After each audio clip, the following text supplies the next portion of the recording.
Story 1. My sister collapsed from her chronic pain right as I announced my promotion. But then I handed her the video I'd taken 20 minutes earlier and watched her face as she realized everyone now knew the truth. My little sister was born 2 months prematurely, came out bluer than a smuff, and spent the first 3 years of her life hooked up to tubes and machines. Naturally, my parents were super protective of her. They'd stay by her side, buy every toy she wanted, and demand I ditch hanging with friends to babysit her. At first, I thought this was right. She was my chronically ill baby sister. But then she got older. She got healthier. She no longer needed tubes or machines and could live normally. However, by this point, she had learned that being sick got her whatever she wanted, whether that be materialistic things or just sympathy and attention. It started with her headaches mysteriously coming back whenever she was doing homework. My parents would take the homework away before replacing it with ice cream. By the time Emma turned 11 and I was 16, she had perfected her act. And that really bothered me because her pain only struck during my moments. When I made varsity soccer, she developed mysterious stomach cramps that required my parents to leave my first game early. When I got accepted into college, she collapsed during my celebration dinner. We spent the night in the ER where doctors found nothing wrong. The worst part was how she'd smirk at me when our parents weren't looking. She even practiced her pain faces in the mirror. I tried showing my parents once, but Emma had already told them I was jealous of the attention she needed for her condition. My boyfriend Jake lasted 8 months before Emma got to him. She created fake screenshots of messages where I supposedly called her a faker and wished she would just die already. The breakup happened at a coffee shop. Jake slid his phone across the table showing me the evidence Emma had compiled. He said he couldn't be with someone who treated their sick sister so cruelly. Emma texted me a selfie wearing the hoodie Jake had given me. That was my breaking point. For 5 years, I had watched her steal everything, so I started watching her closely, way more closely than anyone ever had. And I noticed a pattern. Every time she was in pain, she always grabbed her right side. Whether that's her head, her kidney, always right side. She always called specifically for Mom. She always rated her pain between 8 and 10 and always recovered in exactly 2 to 3 hours, which was just long enough to ruin what I had planned. Once I knew this, I developed my plan. And last Sunday, it went down better than I ever could have hoped for. We were having our monthly family dinner with all the aunts, uncles, and cousins. 20 minutes before dinner, I went up to the bathroom where I recorded a video.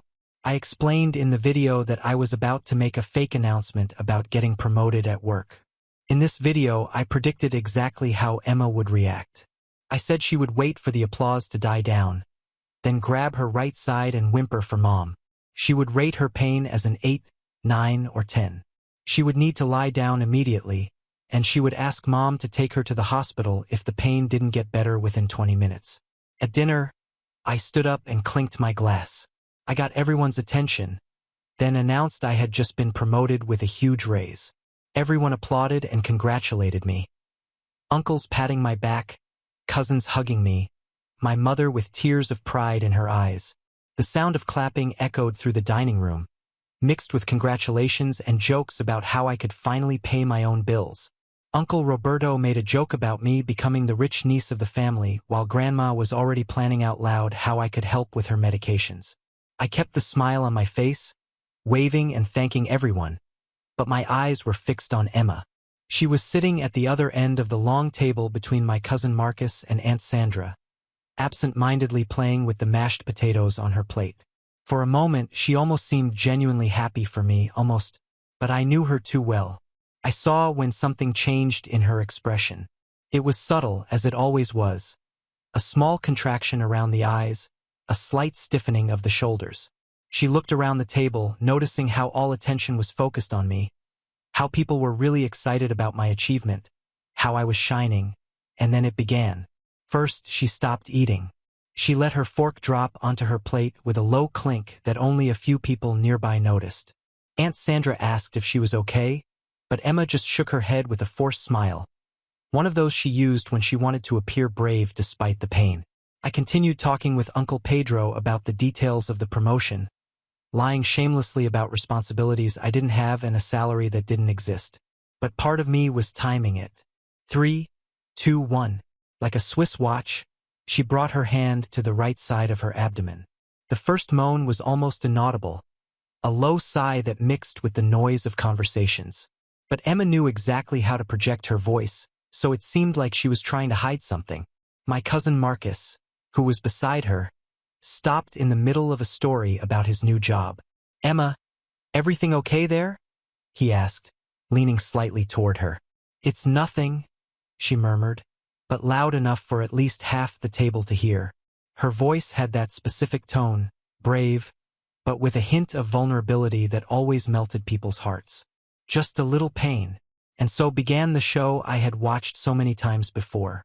Aunt Sandra immediately turned completely toward Emma, forgetting the conversation she was having with Grandpa about politics. "What kind of pain, dear? Where does it hurt?" Emma curved slightly in her chair. A perfect performance calculated to the millimeter. Not too dramatic, that would seem fake. Just enough to show real discomfort. It's here on the right side," she said, pressing her hand against the side of her body. It came out of nowhere. I watched the change happen in real time. Conversations began to lower in volume. Glances gradually turned toward Emma. My promotion, which minutes ago was the center of attention, began to disappear into the background, replaced by the automatic family concern that always surrounded my sister.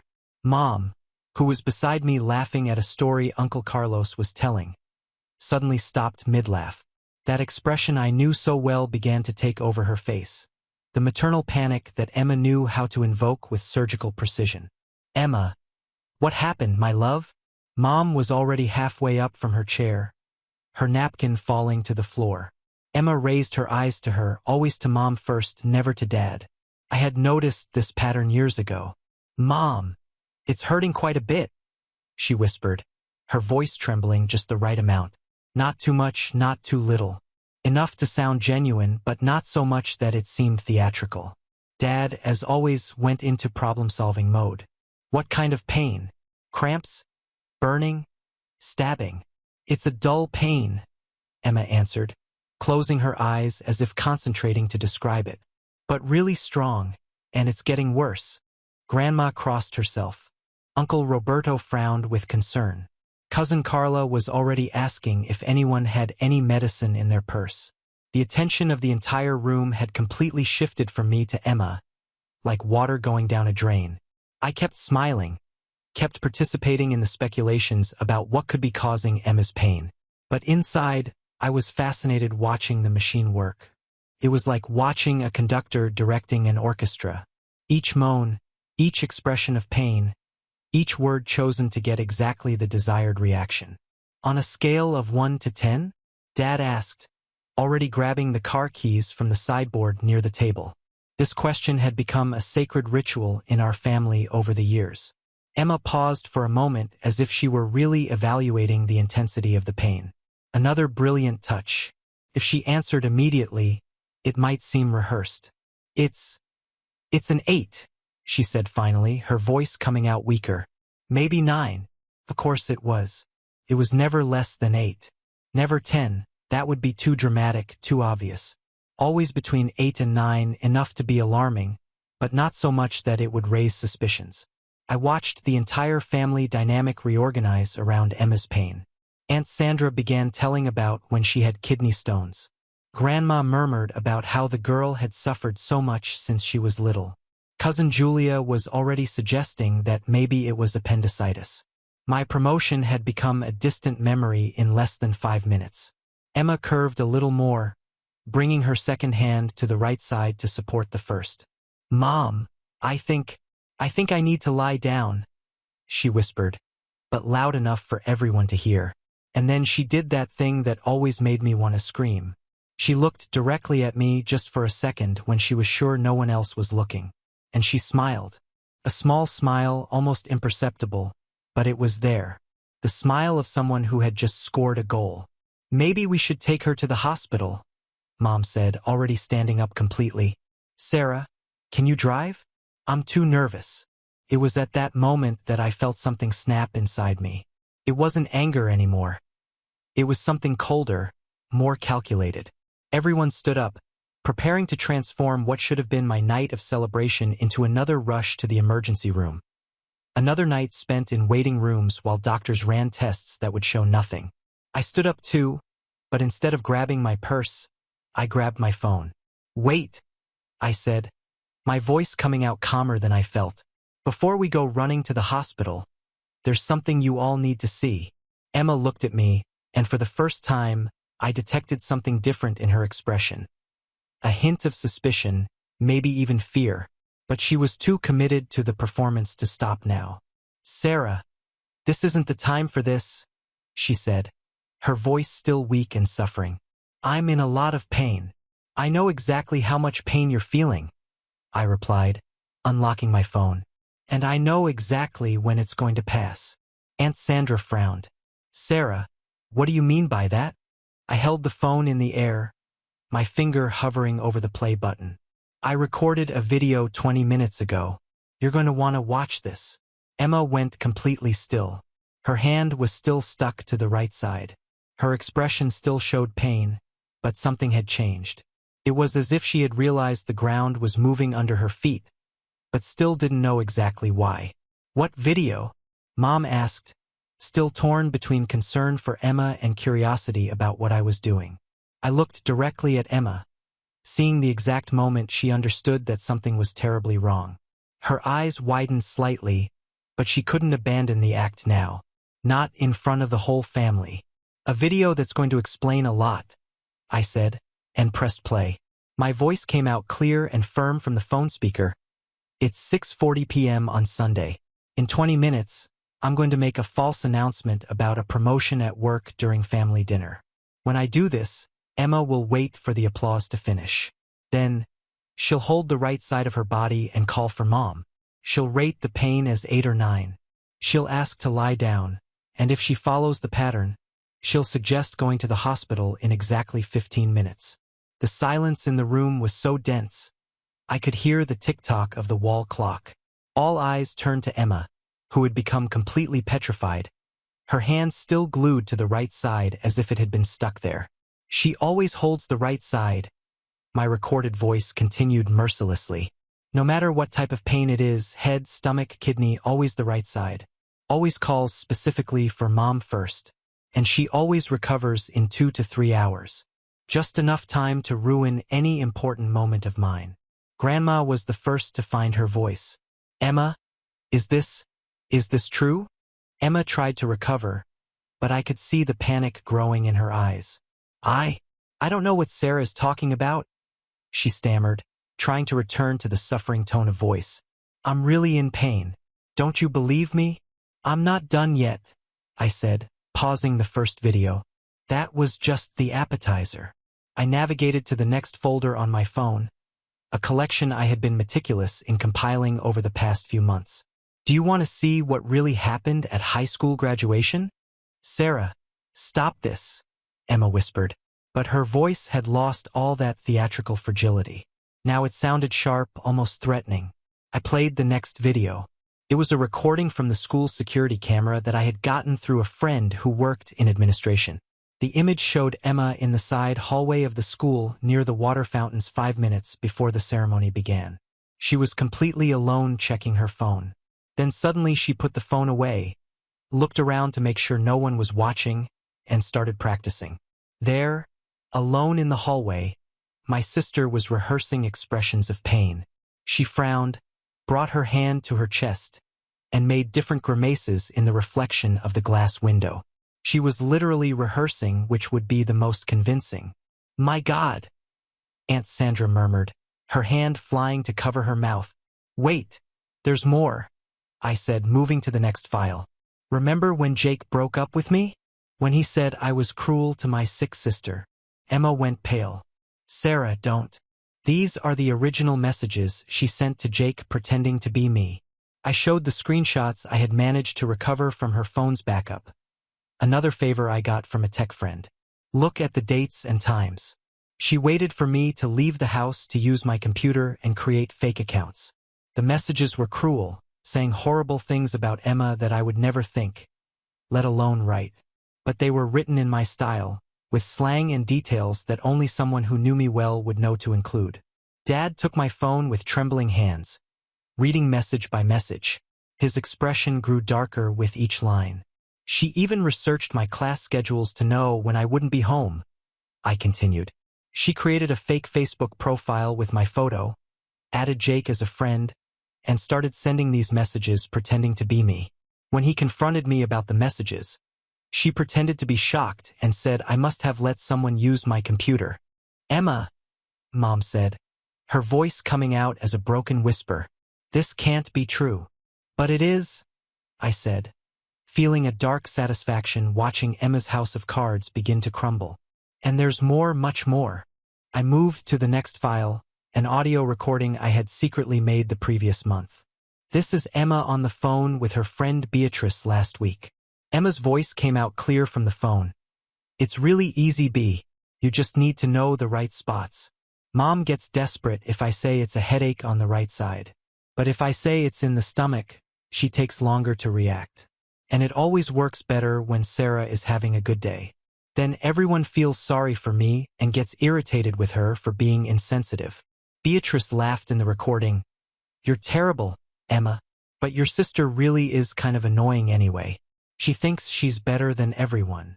Emma continued. She was always the favorite. Always had everything easy. At least when I pretend to be sick, I manage to get them to pay attention to me, too. And it's fun to see her getting frustrated.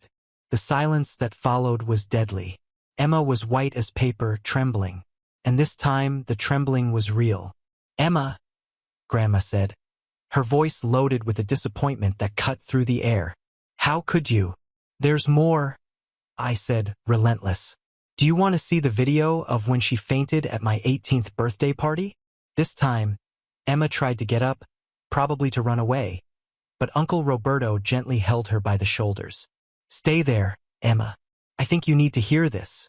The video showed Emma in the backyard, hidden behind the barbecue grill 10 minutes before making her big dramatic entrance. She was testing different ways to faint on the grass, checking which angle would be most convincing and least dangerous. She practiced for 15 minutes. My voice narrated in the video. She tested falling sideways, falling forward, falling backward. She chose the side because the grass was softer there. Cousin Carla made a sound that was half shocked laughter, half groan of disbelief. Emma, this is sick. It's not sick, I said, finally putting the phone away. It's calculated, systematic. She turned manipulation into an art. Emma finally exploded. Okay, damn it. Do you want the truth? I faked it. I faked it a few times. Yes, but you don't understand. The tears started rolling, but now they were different. Tears of anger, of frustration, of someone caught red-handed. Do you think it's easy being perfect Sarah's sister? Sarah the smart one, Sarah the popular one, Sarah who never does anything wrong? Do you know what it's like to grow up in her shadow? So you decided to sabotage me, I replied coldly. Destroy my relationships, ruin my important moments, make everyone think I'm a cruel and insensitive sister. Because you had everything, Emma screamed, all pretense of being sick completely abandoned. You always had everything. And me? I was just the sister who almost died as a baby. The only way you'd pay attention to me was when I was sick. But you weren't sick, Dad said, his voice low but loaded with deep disappointment. You were lying for years and sabotaging your sister's life in the process. Mom added, tears streaming down her face. Emma, how could you be so cruel? Cruel. Emma laughed, but it was a bitter sound. Do you want to know what's cruel? It's growing up watching your sister get congratulated for breathing, while you need to almost die for someone to notice you. You were never almost dying, I exploded. At least not in the last 5 years. You were acting, manipulating, lying. Because it worked, she screamed back. Because it was the only thing that worked.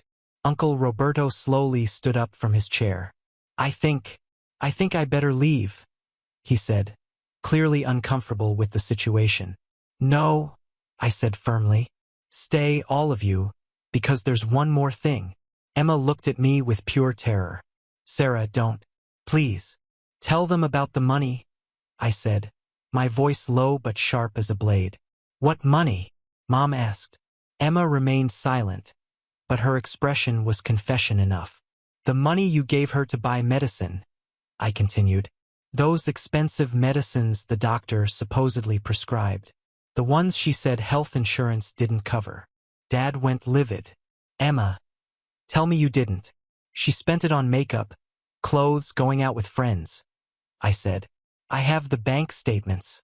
I have photos of the purchases she posted on Instagram. You gave her over 3,000 reis in the last 6 months.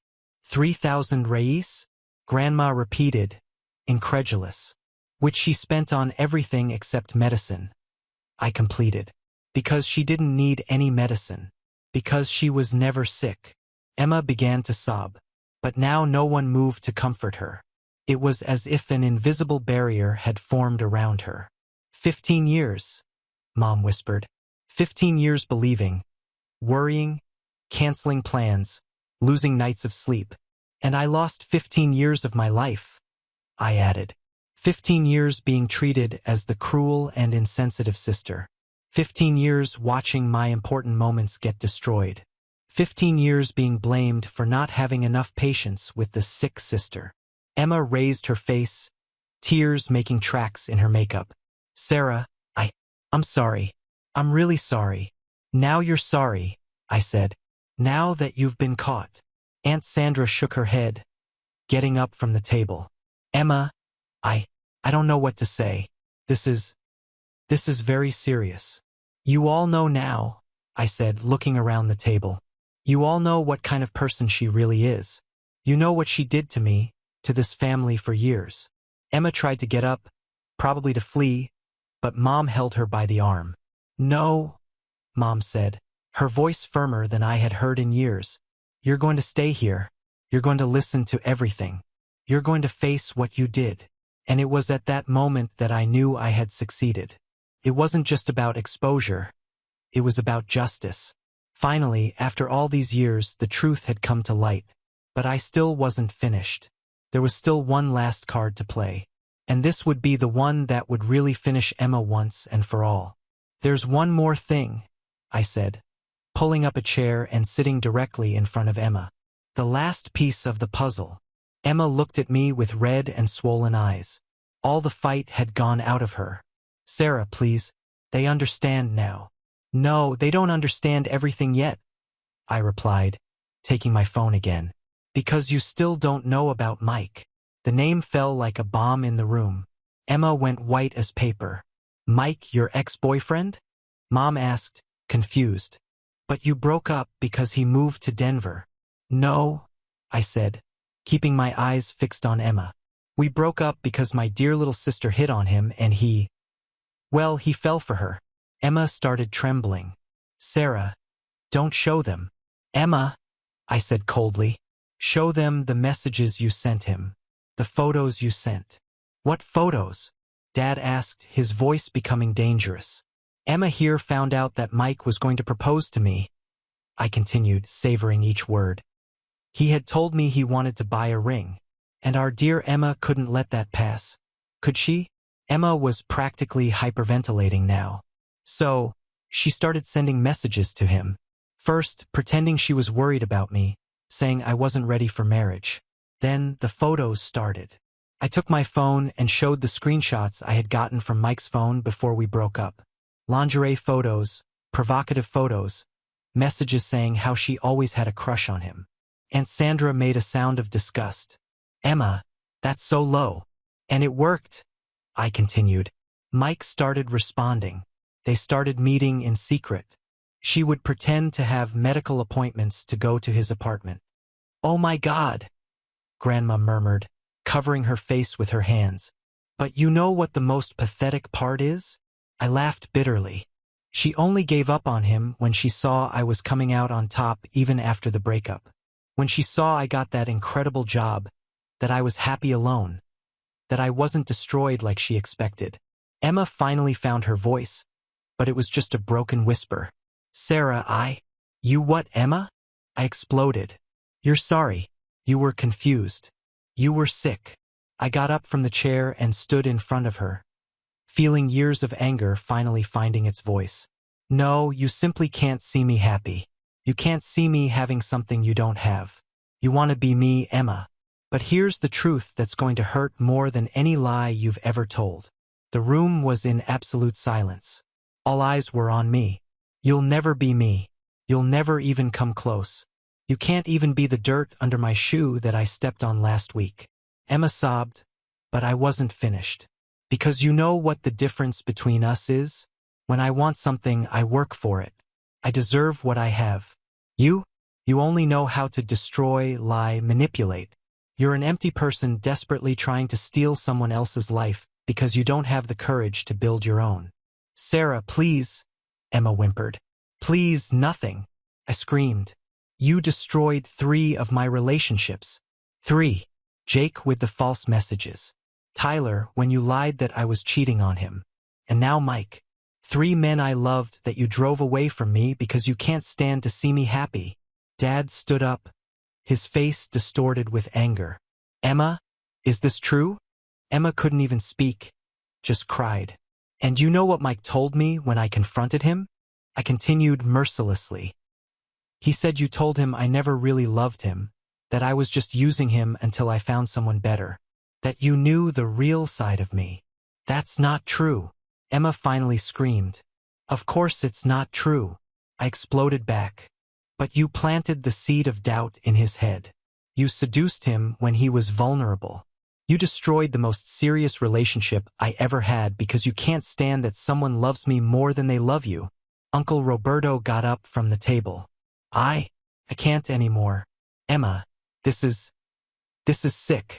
Sick is an understatement, said Aunt Sandra, shaking her head. This is psychopathic. One by one, people started getting up. But before they could leave, I raised my voice again. Wait, I want all of you to look at her closely. Emma was hunched over in the chair, crying like a child. Look closely at the girl you protected, that you spoiled, that you let torture me for years. Look at the monster you created. Sarah. Mom tried to interrupt. No, I cut her off. You're going to hear this. You're going to hear everything. I turned to Emma again. Do you want to know why you'll never be me? Because I have something you'll never have. I have character. I have dignity. When I make mistakes, I own up to them. When I want something, I earn it with honor. You're a pathetic faker who needs to steal crumbs from my life to feel relevant. You're so small, so insignificant that the only way you find to exist is by destroying other people. Emma was shaking violently now. And now everyone knows. Everyone sees you for what you really are. A liar, a manipulator, an empty person who spends her whole life trying to be someone she'll never be. I turned to the family. And you who always took her side, who always made me feel like the villain. I hope you're proud because this is the daughter, the granddaughter, the niece you raised. Grandma was crying. Sarah, we didn't know. Of course you didn't know, I replied coldly. Because you never wanted to know. It was easier to believe I was the bad sister than to admit your little darling was a demon. I looked at Emma one last time. She seemed to have shrunk in the chair, small and pathetic. Congratulations, Emma. You finally got what you always wanted. You're the center of attention. Everyone is looking at you. I made a dramatic pause. Too bad it's for all the wrong reasons. I grabbed my purse and walked toward the door. Oh, and Emma, when you're alone in your room tonight crying about how your life fell apart, I want you to remember something. I turned to look at her one last time. You did this to yourself. Every lie, every manipulation, every moment of pure evil, you chose this. And now you're going to live with the consequences. Where are you going? Mom asked, tears streaming down her face. Away from here, I replied. Away from this toxic family. This sick dynamic, and especially away from her. I pointed at Emma without even looking in her direction. I'm going where I should have gone years ago. I'm going to build a life where people like her can't reach me. The door slammed behind me, but not before I heard Emma start screaming. Not from fake pain this time, but from real agony. the agony of finally having to face who she really was. And for the first time in years, the sound of her pain didn't make me feel guilty. It made me feel free. Now on to the next story. Story 2. I organized a dinner for my coworkers, but the biggest opportunist in the office tried to leave without paying. Little did she know who she was dealing with. Whenever we have a dinner with split bills, Vanessa finds a way to get out of paying. After eating her fill, she pretends to feel sick or suddenly remembers something urgent. If anyone asks her to pay her share, she gives a side eye and replies, "We all ate, right? Why should I pay more? We all breathe the same air, don't we? Why don't you charge for that?" And of course, since she has important connections, no one wants to cause trouble with her. Most people swallow their frustration. As I was new, I offered to organize a company dinner and suggested splitting the costs. Vanessa took advantage of the situation, ate everything, and then tried to avoid paying. She even pretended to have a seizure to get out of it, thinking I'd let it slide. But I smiled. She had no idea who she was dealing with. I don't back down. "This food is terrible," Vanessa complained as she shoveled another bite into her mouth. "It's something my mom spent weeks preparing just to send me from Seville," Mariana replied, her eyes fixed on the empty packages in front of Vanessa. Stunned, Vanessa scoffed and cleaned off the last of what was left. "You didn't say I couldn't eat it," she retorted. Mariana's face twisted and her eyes began to fill with tears. "I offered you a taste, not to eat everything," she said, starting to cry. Vanessa raised an eyebrow in disdain. "Really? Over some food? I'll pay next time. And honestly, it wasn't even that good." "I can't believe you're crying," she added snidely. "People are going to think I bullied you or something." I put my laptop aside and caught the tail end of the argument. Curious, I asked the colleague next to me what was going on. "Why is she crying?" My coworker rolled her eyes toward Vanessa before responding. "You're new, so you don't know, but Vanessa always finds a way to get things for free. Everyone tries to steer clear of her. Mariana is new too. She just moved here from Granada. She went through a lot to buy those traditional snacks from her hometown. Even her mom helped prepare and send them. Mariana wanted to be kind and let Vanessa have a taste, but she just devoured everything and then criticized her mom's cooking. Another colleague, visibly annoyed, chimed in. "Next time she'll say she'll never pay anyone back. If she's not mooching, she's looking for shortcuts." Mariana was still crying while Vanessa shouted over her. "You're crying over some snacks? Really? You sound like a country bumpkin. Can't even handle more than 3 dishes in a proper meal." Mariana fell silent, stunned by Vanessa's outburst, her cheeks still wet. That was fine. I wanted to step in, but Director Collado called me over to deliver some papers to his office. By the time I returned, everyone had dispersed. At lunchtime, a coworker mentioned, "I'm ordering takeout. There's a discount code if anyone wants to use it." He tapped lightly on my desk and asked politely, "Hey, I saw you haven't had lunch yet. Want me to order something for you?" I looked up from my work. "Sure, thanks. Let me know how much it is and I'll transfer the money." He smiled, saying we'd settle it later. When he used the code, Vanessa quickly approached with a wide smile. "Lucas, I haven't eaten either. Can you order something for me too?" Lucas didn't respond and simply walked away. Vanessa huffed. "How stingy." Someone nearby teased, "Vanessa, how many times have you borrowed food from Lucas? Have you ever paid him back? Get over it." "I have a Chanel bag. Do you really think I'd scam him for takeouts?" Vanessa scoffed. She returned to her desk but soon got up again and called out to Lucas, "Come on, order something for me one more time. I swear I'll pay you back when I owe you $1,000. Lucas didn't even turn around. When the food arrived, everyone grabbed their orders except one, which was left on the side without an apparent owner. Vanessa took the opportunity and started eating. When Lucas returned, he threw a contract onto her desk. "Did you take my food without asking?" Vanessa laughed. "I saw it sitting there and didn't want it to go to waste." Lucas replied, "Taking something without permission is theft. That cost €20. Send me the money." Vanessa's eyes widened. "What proof do you have that it was yours?" Besides, you used a discount code. It probably cost nothing. Outraged, Lucas responded, Vanessa, have you no shame? Do you really need to mooch every day? Vanessa rolled her eyes and sneered, I wouldn't even care if you died, Lucas. Besides, you probably don't even have 200 euros in your wallet. Don't talk to me. It's bad luck. Lucas looked ready to reply, but Vanessa slammed her hand on the desk. Do you know who I am? I have important connections. With a heroic air, I said, You have spinach in your teeth. The entire room erupted in laughter. Humiliated, Vanessa stormed back to her desk, stomping. She sat down so hard that the food leftovers spilled into her Chanel bag. She screamed, grabbed the bag, and ran to the bathroom. Jamie approached me and thanked me, saying no one had managed to rattle Vanessa in ages. I offered him my lunch. I didn't touch it, and I'll be leaving early anyway. You can have it. Aren't you afraid Vanessa will come after you? I mean, she has connections. A coworker commented. I shrugged and smiled. Not my problem. I have my own resources, too. He let out a low whistle. Respect.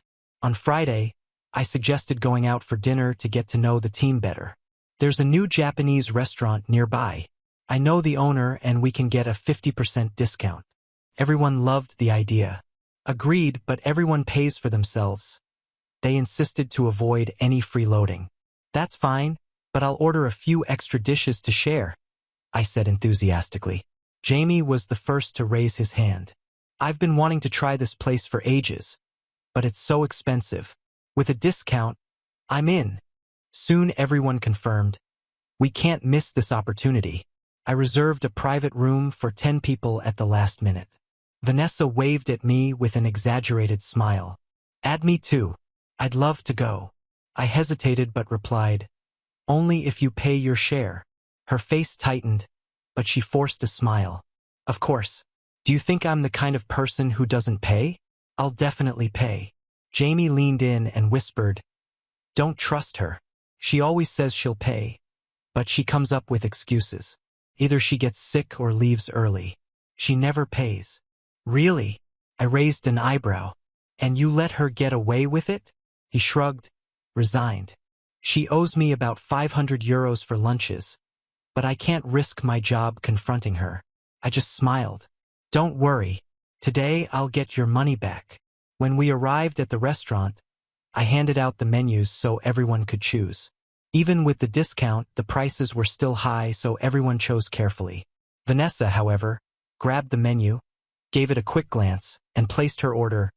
Moro sashimi, lobster, 1 bottle of sake.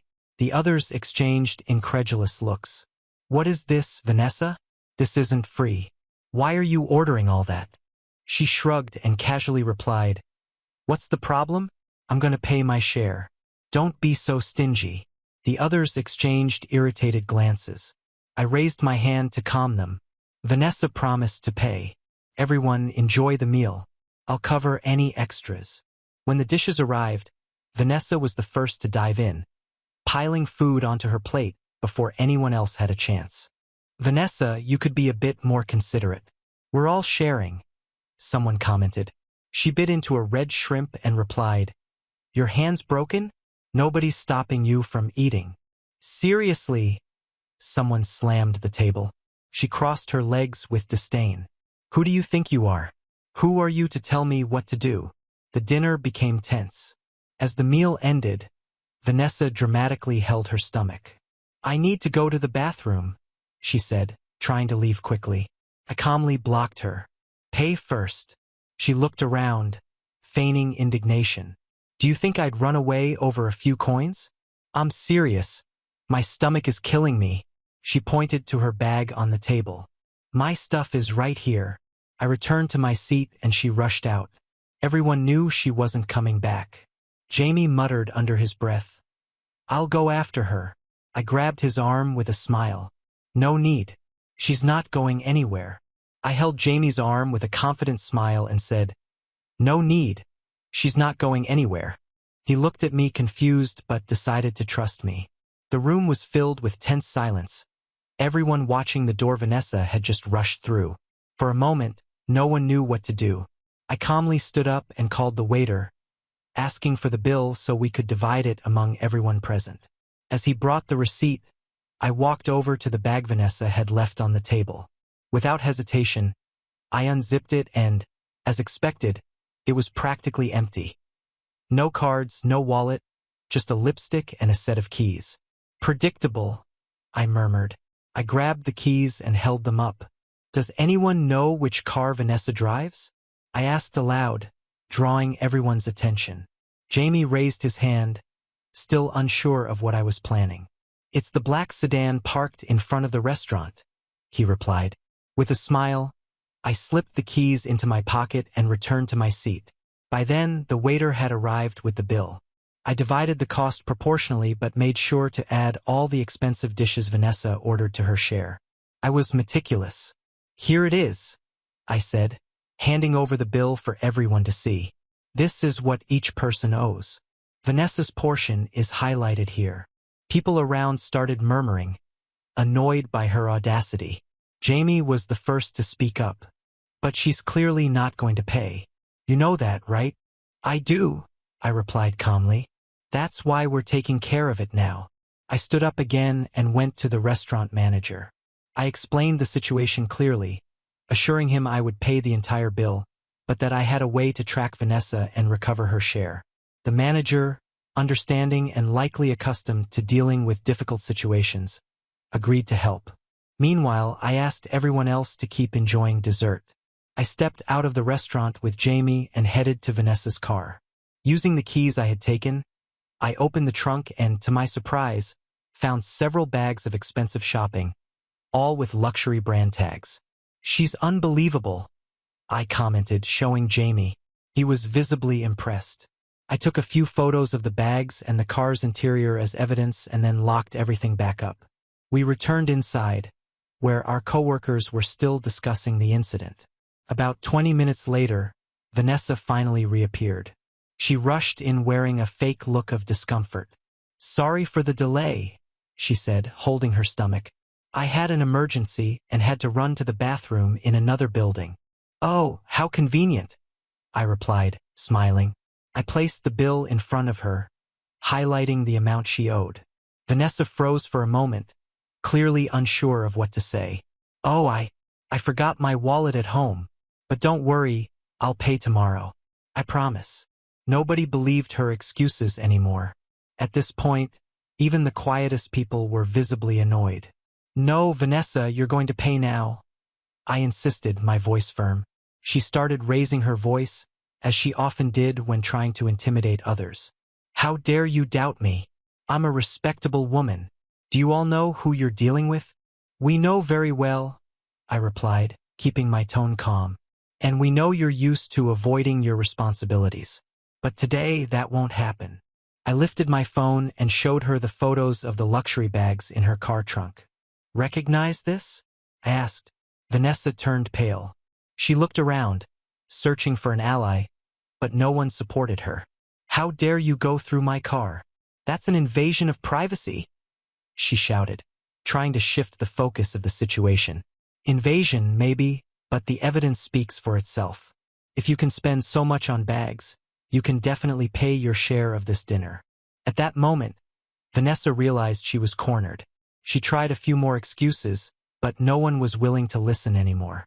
Finally, she huffed in frustration and pulled out her phone, transferring the money. There. Are you happy now? She shouted as everyone around her looked on with disapproval. Very, I replied with a smile. Vanessa stormed out of the restaurant, stomping her feet, but now everyone knew who she really was. After that, the evening continued peacefully and many of my coworkers thanked me for finally putting Vanessa in her place. At the end of the night, Jamie stopped me before leaving. You are incredible. I don't think anyone else would have had the courage to do what you did. I smiled, satisfied. Sometimes all it takes is someone who's not afraid to stand up to those who take advantage of others. And that day, I was that person. After that dinner, I thought Vanessa would lay low for a while, but I underestimated her ability to stir up drama. It didn't take long for rumors to start circulating in the office. At first, it was subtle comments I heard. Vanessa is upset about what happened, or she mentioned she was humiliated at the restaurant. Slowly, the whispers intensified. As always, Vanessa was twisting the situation to her advantage, but I wasn't about to let that slide. One day, Jamie came to my desk with a serious expression. "I need to tell you something," he said, pulling up a chair and sitting next to me. "What is it?" I asked, curious. "Vanessa is telling everyone that you were unfair to her. She's claiming you went too far, that you know she's struggling financially, and that real friends would never put her in that position." I laughed, shaking my head. "So now she's trying to play the victim?" "I'm not surprised." "It's not just that," Jamie continued, glancing around to make sure no one else was listening. "She is planning something for the next group outing.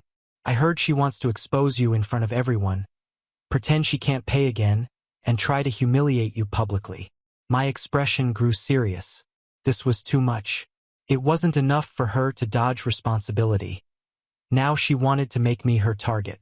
I took a deep breath, trying to stay calm. "Thanks for letting me know, Jamie. I'll handle it." I spent the rest of the day thinking about how to deal with the situation. I knew Vanessa had a pattern of behavior, but this time I wouldn't let her manipulate the narrative. I decided to prepare myself. In the days that followed, I gathered all the evidence I could. Screenshots of old messages where Vanessa confirmed she'd pay bills but never followed through. Photos of the luxury items she flaunted on social media while claiming to be struggling, and even screenshots of conversations with other coworkers complaining about her behavior. My goal wasn't to attack her personally, but to reveal the truth. The day of the outing arrived. This time, we had planned to meet at a more casual bar with outdoor seating. I arrived a bit early, determined not to be caught off guard. Soon, coworkers began to arrive and Vanessa showed up last. As always, with an exaggerated smile on her face. She greeted everyone as if nothing had happened, but it was clear she was watching my every move, waiting for the right moment to strike. As drinks and snacks were served, she began her usual comments. "Oh, I'll just have water today. Things are tight financially, you know how it is. But don't worry, I promise to pay next time." She glanced at me sideways, as if gauging my reaction.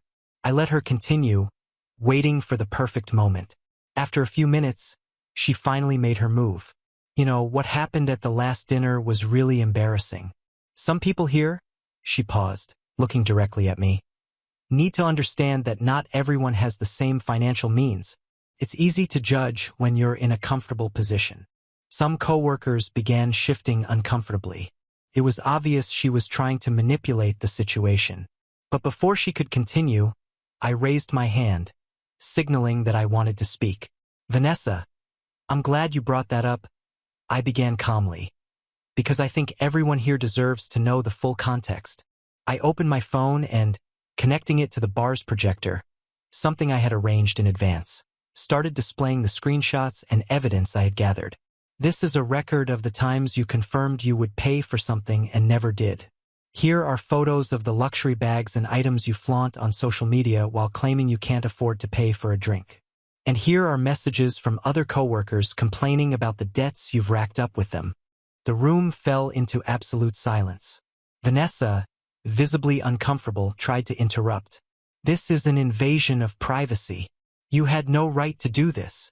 "Actually, I have every right to defend my reputation," I replied firmly. "You tried to defame me, but now everyone can see the truth. This isn't about financial hardship, Vanessa. It's about respect and responsibility." Some coworkers began murmuring among themselves. Jamie was the first to speak up. "She's right.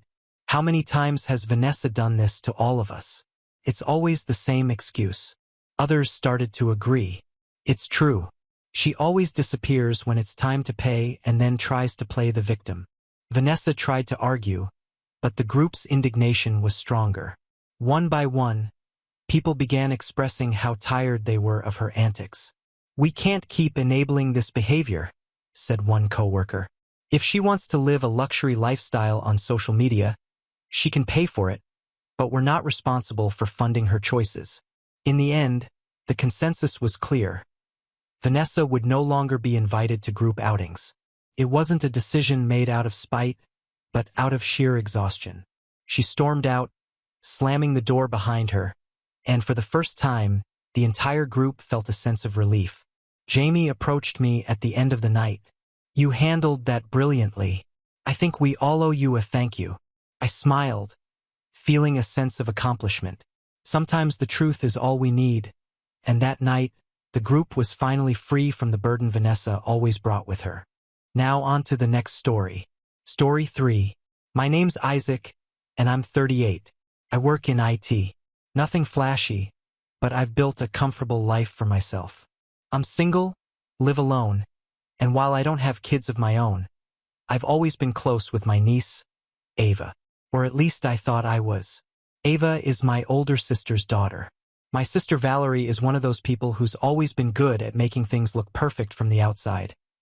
Instagram-worthy vacations, themed birthday parties, matching family outfits. But the reality behind closed doors has always been different. She and I haven't been especially close since our 20s. She's always seen me as the odd one out, the quiet one, the one who never really did anything with his life. As she once put it during a holiday dinner when she didn't know I was standing behind her. But Ava was different. She used to come over on weekends when she was younger. We'd build Lego sets and watch sci-fi movies.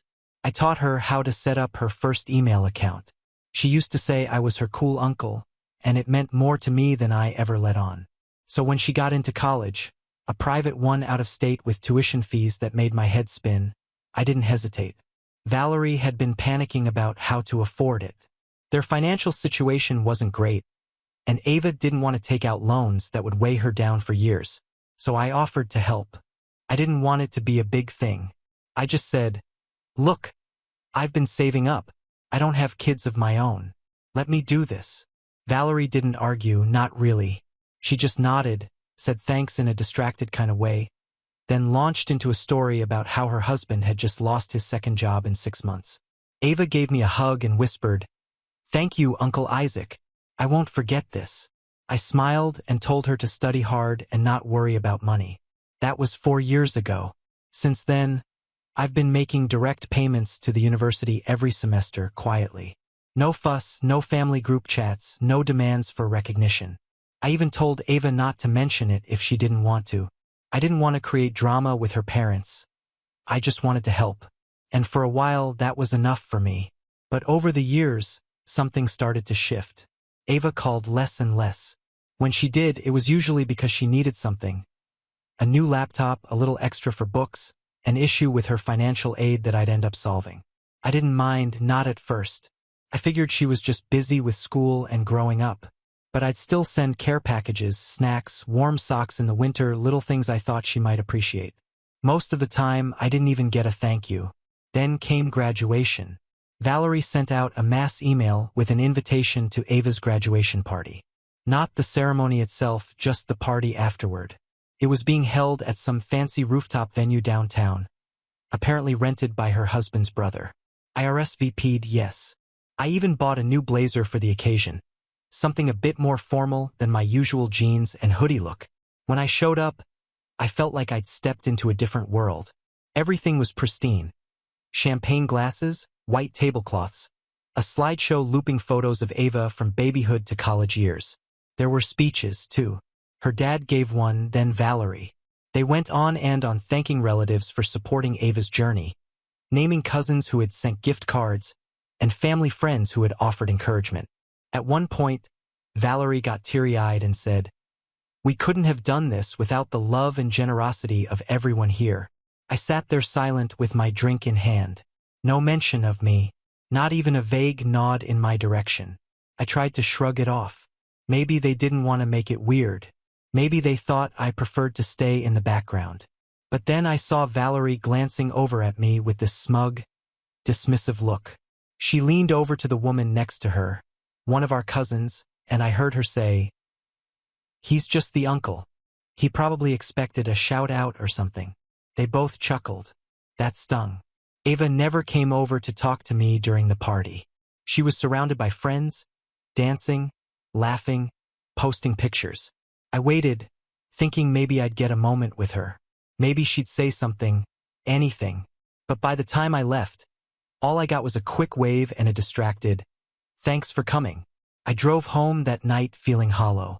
The next morning, I opened my email and saw a message from the university. It was an automated reminder about the final tuition installment, a relatively small amount, just enough to hold back the release of her diploma if it wasn't paid.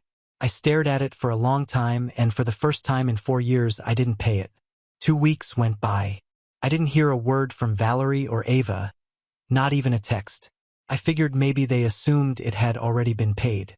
Maybe they thought money just magically appeared every semester. But then on a quiet Tuesday afternoon, I got a call from an unfamiliar number. I let it go to voicemail. Then the same number called again and again. I finally picked up. It was Ava. Her voice was shaky. "Uncle Isaac," she said, and immediately I could hear she'd been crying. "They won't give me my degree." I didn't say anything at first. I just waited. "I don't know what happened," she continued, sounding more frantic. "I tried to request the digital version, but they said there's an unpaid balance. I thought it was a mistake. Mom and Dad don't know what's going on. I just wanted to ask if you knew anything." There was a pause, and in that silence, something in me hardened. I said quietly, "Guess you'll have to thank someone else now." She went silent. There was a long, breathless pause on the other end of the line. I could hear her try to form a response, a soft, trembling inhale, like she was about to speak but didn't know what to say. Finally, she whispered, "Wait, what do you mean?" I didn't raise my voice. I didn't need to. "I mean, I've been paying your tuition, Ava. Every semester, every book, every lab fee, every credit. And after 4 years of silence, for years of watching you drift further away, after your mom mocked me at your graduation party like I was some irrelevant background prop, I figured maybe it's time someone else steps in to help. But I didn't know," she said quickly, desperate. "Uncle Isaac, I swear I didn't know you were still paying everything. Mom just said it was handled and I thought." "Exactly. I cut in. You didn't ask. You never asked. You just assumed." There was a rustling on her end, like she was pacing or sitting down. "I'm sorry," she said finally. "I didn't mean to ignore you. I've just been busy. School was overwhelming. I didn't mean to hurt you." I believed her.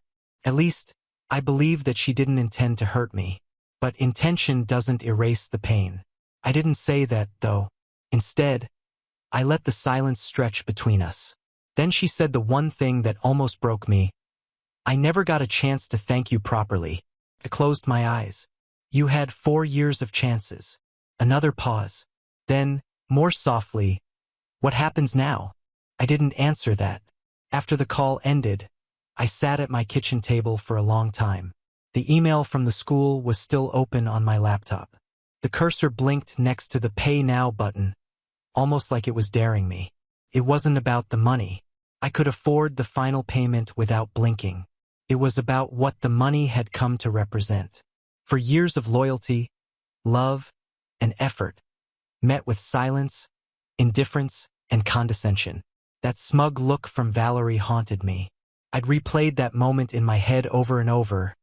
"You're just the uncle," as if I was lucky to even be allowed near them. The next day, I got a call from Valerie. I nearly let it go to voicemail, but curiosity got the better of me. I picked up. "Isaac," she said, her tone sharp and clipped. "Did you seriously cancel the payment to Ava's school?" "I didn't cancel anything," I replied calmly. "I just didn't make it." There was a cold silence. Then she hissed, "Do you realize how this makes us look? The registrar's office called her father this morning. They're holding her diploma until payment clears. People are going to start asking questions." I almost laughed. That was what she cared about, how it looked. Not the emotional damage, not Ava's anxiety or confusion, but her own public image. "She deserves her degree," she snapped. "She does," I agreed. "And she'll get it when someone else pays the last balance." Her voice turned shrill. "Don't be petty. This is just childish. You offered to pay. You can't just back out because you feel unappreciated." That word stuck with me, childish. I swallowed my pride and said, "I'm not backing out. I fulfilled every promise I made." But when you humiliated me at that party and dismissed everything I've done like it meant nothing, I realized maybe it's time for you to learn what it feels like to do something yourselves." She scoffed. "So this is revenge?" "No," I said. "This is accountability." Then I hung up. The next few days were quiet. Too quiet. No calls. No texts. Ava went radio silent and so did Valerie. But I knew what was happening. They were scrambling behind the scenes, trying to gather the money, trying to avoid admitting to friends or extended family that they'd let someone else carry the financial burden all these years. Pride is a heavy thing, especially when you've built your life on appearances. Then, on a rainy Thursday morning, I got a message from Ava. It wasn't a call. It wasn't even a long apology, just a single sentence typed at 2:17 a.m. "Do you really hate me now?" I stared at the message for a long time. It sat there like a weight on my chest. I didn't hate her. I didn't think I ever could. But I was tired. Tired of being invisible. Tired of being used and overlooked. Tired of giving love and silence and getting nothing in return. I typed out a reply, then deleted it. Typed again, deleted. In the end, I left it on read. But what I didn't know at the time was that Ava had already told someone else the truth. And what happened next at our upcoming extended family reunion? Well, that's when the entire house of cards began to fall. It started with my cousin Marlene. She's one of those people who notices everything. The kind who will pick up on the tension in a room before anyone else and casually drop a question that feels innocent on the surface but cuts deep just under it. We hadn't seen each other in over a year, but when we crossed paths at the family reunion, a sunny afternoon at my aunt's lake house, she gave me a long, knowing look. "You and Valerie good?" she asked, casually sipping her iced tea. "You weren't at Ava's little post-grad brunch thing last weekend. Half the family was there." I shrugged. "Wasn't invited." Her eyebrows lifted. "Really? Really?" Marlene nodded slowly, then leaned in slightly.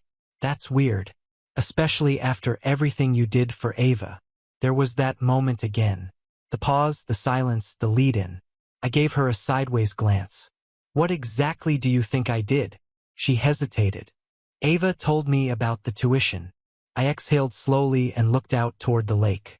The sun sparkled on the water. Kids were laughing somewhere near the dock, and someone was setting up the grill behind us like it was any other normal day. "Did she tell you how her mom reacted?" I asked. "Oh," Marlene said, lowering her voice. "She didn't have to.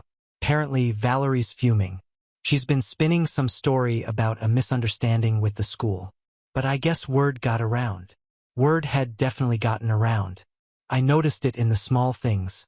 The way some of the older relatives looked at me with subtle nods of respect. How others avoided eye contact entirely. Even my Uncle Roger, who barely ever acknowledged my existence beyond a grunt, came up to me and said, "Heard you stepped up for Ava. That was a good thing to do." I didn't correct him. I just smiled and nodded. Later that afternoon, I saw Valerie across the lawn. She was holding a plate of fruit, chatting animatedly with two aunts. When she caught my eye, her expression changed instantly. A flicker of guilt, maybe, or anger, or both. She excused herself and started walking toward me. That fake polite smile painted across her face. "Isaac," she said sweetly, "do you have a minute?" I nodded and followed her behind the house where we had some privacy. Her smile vanished the second we were out of view. "You told people," she snapped. "I didn't tell anyone," I said calmly. "Ava did." Her mouth tightened. "Well, now people are asking questions. Mom called me last night demanding to know why she didn't hear it from me. Aunt Rita thinks we're ungrateful freeloaders. And even your precious Marlene gave me a lecture about how family doesn't mean keeping secrets like this." "I didn't make you keep it a secret," I said. "I told you from the beginning that I didn't want recognition. I just wanted Ava to succeed." Valerie let out a humorless laugh. "Don't pretend this isn't about recognition. You wanted to be the hero. You wanted people to see how generous you are." I took a step forward, keeping my voice even. "No, I wanted to feel like I mattered. I wanted to believe that after 4 years of doing the right thing, I'd at least be treated like part of the family. But instead, you erased me from Ava's life, And now you're angry because you can't control the narrative anymore. Her eyes flashed. You're so dramatic. No, I said. I'm just done being invisible. She opened her mouth, then shut it again. For the first time in a long while, she looked uncertain. By the way, I added, if you're worried about people finding out who paid for what, I wouldn't worry too much. I've got copies of all the invoices. Every single one. Valerie turned pale. I left her standing there and walked back toward the lawn. The scent of barbecue hung in the air and someone was playing a guitar near the porch. A few kids ran past me laughing. It was strange how normal the day felt, like the ground hadn't just shifted beneath us. But it had. The next week, I got another email from the university. This one was a formal notice. The final payment had been made. Not by me. I checked the transaction history just to be sure. It had come from a personal checking account in Valerie's name. And about an hour later, I got another message. This time it was from Ava. No preamble, no greeting, just a photo. It was her holding her diploma, her eyes red but smiling. In her other hand, she held a handwritten note. It wasn't addressed to anyone, but I could read the words clearly. To the person who believed in me when no one else did, I'm sorry I forgot that.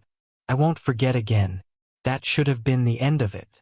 But it wasn't, because while Valerie had paid the final fee, what she hadn't counted on was the university's alumni office contacting me next with a question that would send the story in a direction she never could have prepared for.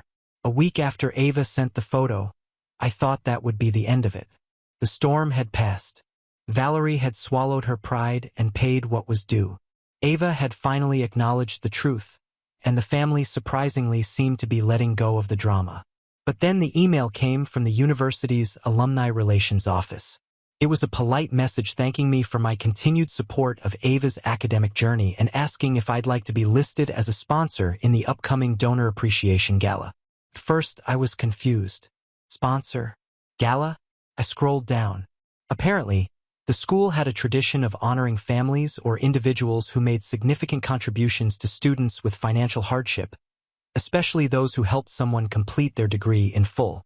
The admin mentioned that my name was on record as the payee for every semester except the last, and they were offering to send me a plaque, a formal letter of recognition, and a public thank you during the event. I stared at the screen for a long time. I'd never wanted public recognition. I really hadn't.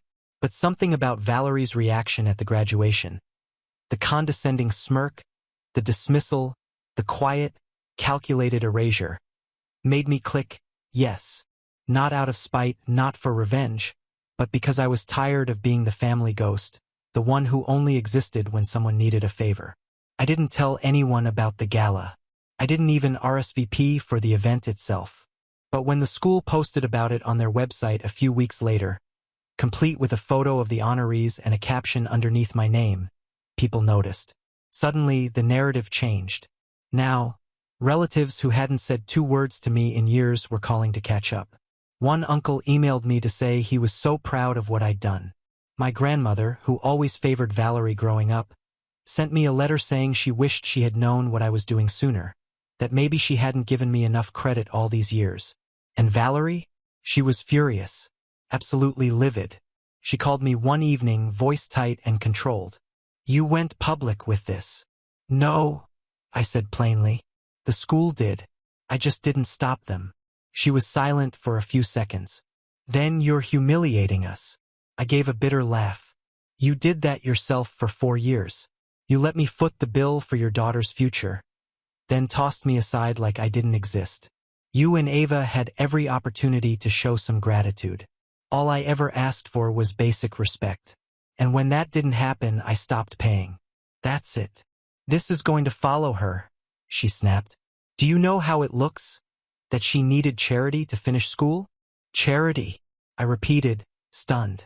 Is that how you see it? Well, what else would you call it? She said without missing a beat. You're not her father. You're not even a parent. You were just a... Careful, I said, my voice cold. Now you're about to say something you can't take back. She didn't speak again. I hung up. A few days later, Ava came to my door. I live in a quiet neighborhood, not too far from the city, and I rarely get visitors. So, when I saw her standing there holding a box, I didn't know what to expect. "Hey," she said softly. I nodded. "Hi." She held out the box. "I baked these." I raised an eyebrow. "Okay, no, I helped a friend bake these," she amended. "I mostly just stirred things. But they're for you." I took the box and stepped aside. "You want to come in?" She nodded and followed me in. We sat in the living room, and for a moment it felt like it used to before everything got complicated. "I messed up," she said after a long silence. "Badly." I didn't say anything. I wanted to hear what she'd say next. "I didn't forget that you paid," she continued. "I just stopped thinking about it. I let Mom handle everything, and I let her tell me what to believe. She said you didn't want attention, that you didn't care, that you were weird and sensitive and probably doing it out of guilt for not having a family of your own." That stung more than I wanted it to, but I nodded. "I believed her because it was easier," Ava said, her voice cracking a little. "And when I heard you didn't make the last payment, I was shocked. Not mad shocked. It was like I'd been walking around in a fog and suddenly got smacked in the face with reality." I glanced at her. "So why are you here now?" She reached into her bag and pulled out a small folder. Inside was a handwritten letter several pages long.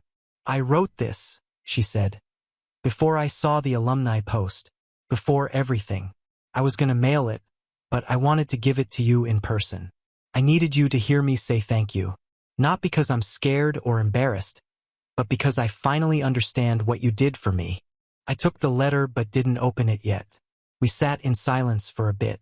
Then Ava looked up at me with watery eyes and said, "I didn't deserve it, but you gave it anyway. I'll never be able to repay you." I shook my head. "I didn't do it to be repaid. I did it because I loved you.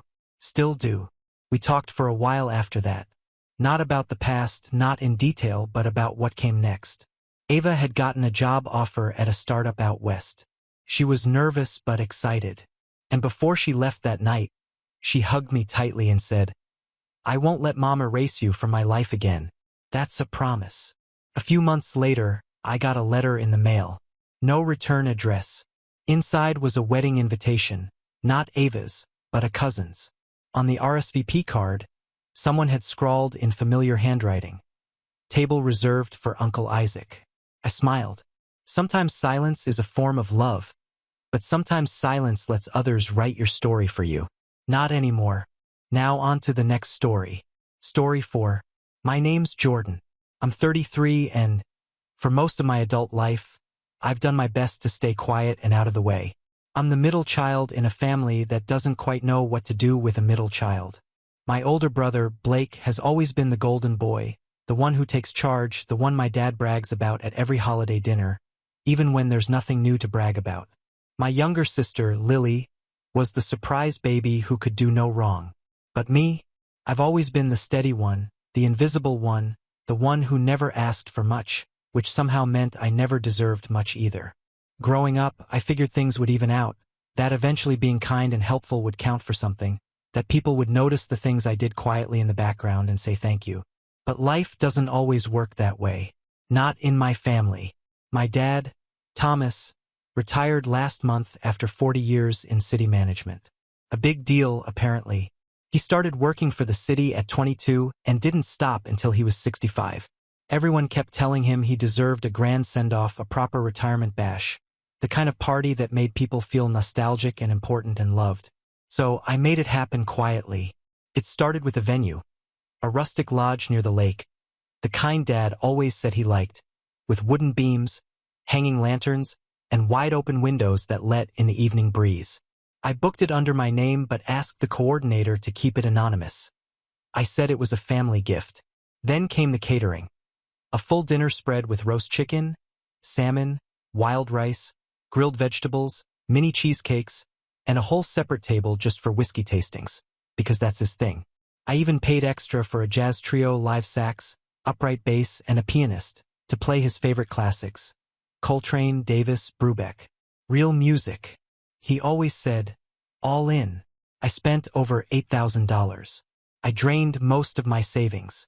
Not that I make much to begin with. I'm an assistant librarian at a local university. Steady job, not flashy, but I told myself it was worth it. This was for my dad. And maybe, just maybe, he'd finally see me say he was proud of me just once. I told my mom not to mention I paid. I didn't want it to be about me. I just wanted him to enjoy the night. I even made sure Blake got the email with the speech lineup and logistics so he could help things run smoothly. In hindsight, that was my mistake. The night of the party was beautiful, warm but breezy. The lodge looked perfect. Strings of lights twinkling above the wooden tables. The smell of grilled food drifting through the air. The band playing softly as people trickled in.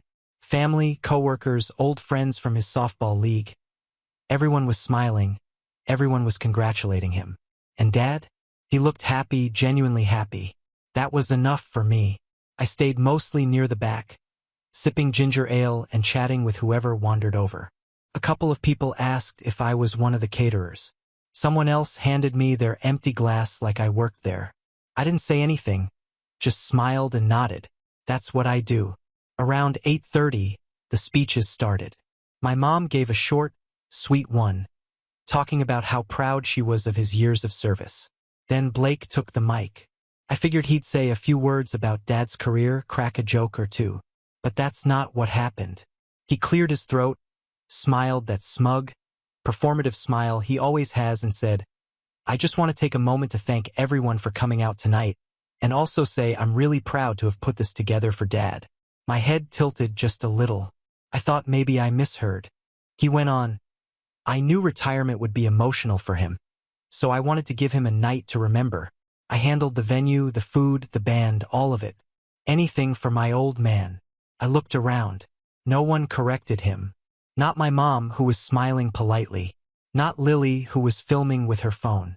Not Dad, who was beaming at Blake like he'd just donated a kidney. I froze. My stomach turned in on itself. I thought maybe someone would say something after that. That he'd step off the stage and laugh it off. Just kidding, Jordan did all this. But he didn't. He basked in the applause. People clapped. Some even patted him on the back. I stood there still holding my half-full glass, still silent. I kept hearing his words echo in my head. I handled the venue, the food, the band. My face burnt. My hands tingled. I couldn't feel my feet anymore. And worse, no one noticed. Or maybe no one cared. The rest of the speeches were a blur. Some former coworkers shared memories. A retired police captain told a funny story about my dad trying to fix a traffic light on his own. More laughter, more clapping. I just sat at the back table, fingers curled around the edge of my chair, waiting for it to be over. When the music started up again, I went outside to get some air. I stood by the lake, watching the moon ripple in the water. My chest ached. Not from anger, not yet. It was something else. Sadness. Familiar sadness. The kind that wraps around your ribs and squeezes just enough to make breathing difficult. I thought about letting it go, letting him have his night, letting Blake soak in the credit because that's what he always does. And I almost did. I really almost walked back inside and smiled through the rest of it. But then I heard someone behind me, one of Blake's friends, I think, say, Man, you really went all out for your dad. Didn't know you had that in you. And Blake, without missing a beat, said, Yeah, well, someone's got to step up in the family, right? That was it. Something inside me shifted. I didn't feel sad anymore. I didn't feel invisible. I felt sharp, clear, calm in a way that scared me a little.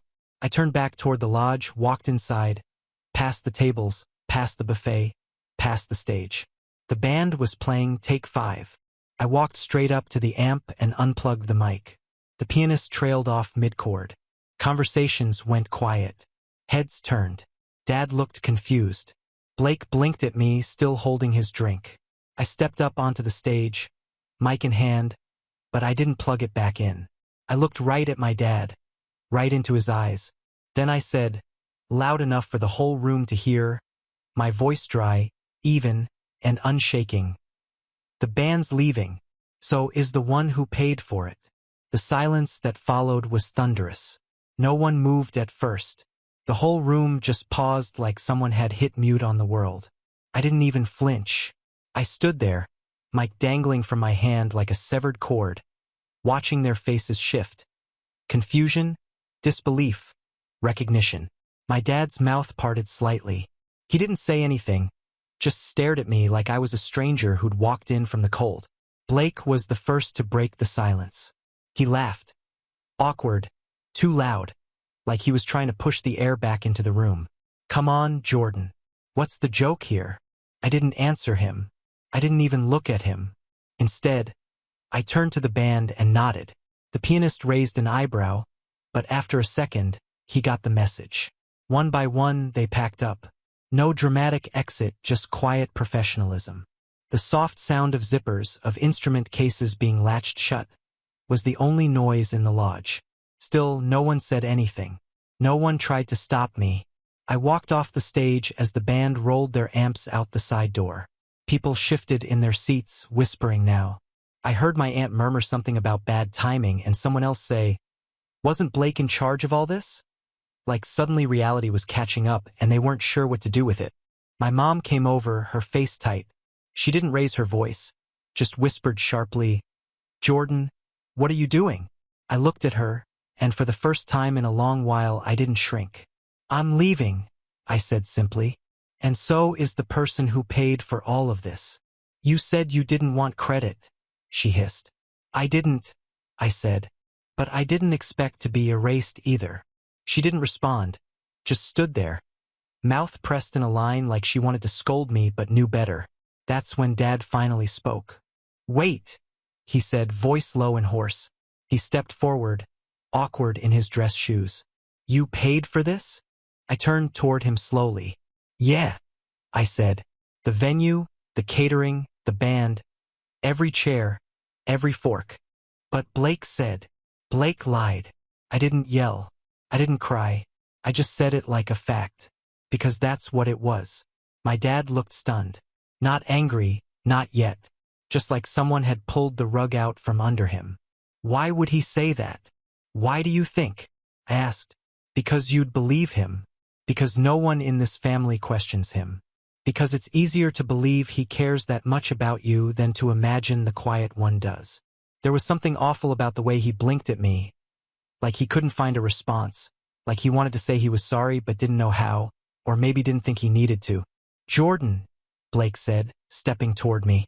His voice was calm now, trying to play peacemaker. "You said you wanted to stay out of it. I was just trying to help organize. If you didn't want people to know, how is this my fault?" I looked at him, really looked at him, and it was like I was seeing him clearly for the first time. The well-tailored suit, the polished shoes, the practiced smile. Blake didn't do anything unless he got something out of it. "You didn't organize anything," I said.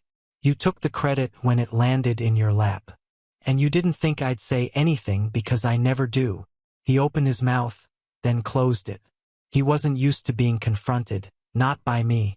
I walked to the gift table, picked up my jacket, and started toward the door. "Where are you going?" Dad asked, still trying to piece it together. I didn't stop walking. "Home," I said. "Maybe somewhere I'm not invisible." Behind me, the chatter started to rise, whispers turning to conversation, the kind of noise that spreads like wildfire. I knew by tomorrow the story would twist. Maybe I ruined the party. Maybe I overreacted. But it didn't matter. I stepped out into the cool night, the wind brushing against my face like a breath I didn't know I'd been holding. I stood by my car for a moment, watching the band load into their van, nodding at me respectfully. The pianist even gave me a small wave. I got in, started the engine, and pulled away. And that should have been the end. It would have been. Maybe, if the next day Blake hadn't posted the party photos online with a caption that read, "So proud to throw this amazing night for Dad. Family always comes first." I stared at the post for a full minute before the anger hit. Not loud, not fiery, cold, clean. It settled in my chest like ice. And I knew then I wasn't done yet. Let's just say I had receipts and a plan. I sat on the edge of my bed that night, the light from my phone screen casting a pale glow across my room, reading Blake's post over and over again. Each word dug deeper. So proud to throw this amazing night. The comments were already piling up. Coworkers, cousins, old family friends, all praising him. "You did such a great job, Blake. Your dad must be so proud of you. This was the classiest retirement party I've ever seen. And the worst one, Jordan didn't even look like he wanted to be there. I clicked the profile, a distant cousin I hadn't seen in years. Her words weren't even malicious, just a casual observation. But it hurt because she was right. I didn't want to be there, not after what happened. And now it looked like I was the sulking sibling in the background, resentful of my shining brother. I turned my phone over and let it sit face down on the nightstand. For a moment, I considered deleting all my social media, just disappearing like I always did when things got heavy. But something in me shifted again, the same cold clarity I'd felt when I unplugged the mic. The difference now was I wasn't going to walk away this time. I still had the email threads with the lodge owner, the catering invoice, the contract with the band, the text chain with the coordinator, the receipt from the rental company for the extra chairs and linen. I wasn't just going to prove Blake was lying. I was going to make sure everyone saw it. The next morning, I emailed the event photographer. I'd paid extra for a full gallery, family portraits, candid shots, even a behind-the-scenes reel. I asked her if I could get my own watermarked copies. She replied in less than an hour, attaching a link. There I was in the background of every group photo, moving a table, repositioning chairs, coordinating with the band, talking to the staff, always just outside the frame of celebration, always working, always invisible. And then I found it, a photo snapped just before the party started. I was in the middle of the room, clipboard in hand, checking the schedule with the caterer. No guests had arrived yet. No Blake in sight. No dad. Just me, sleeves rolled up, trying to make it perfect. That photo became the first slide. I opened a blank PowerPoint. Not out of pettiness, not out of revenge, but because for once, just once, I wanted the truth to be seen. I titled it, "Who Really Planned Dad's Retirement Party?" and started adding each piece of evidence. Photos, receipts, timestamped messages, screenshots of invoices with my name and credit card's last 4 digits. The full quote from the Jazz Trio's bandleader thanking me personally via email. Then the final slide. Blake's Instagram post, caption and all. Underneath it, I wrote, "Proud to throw the party? You didn't even know where the extra ice was stored." I uploaded the presentation as an unlisted video to YouTube.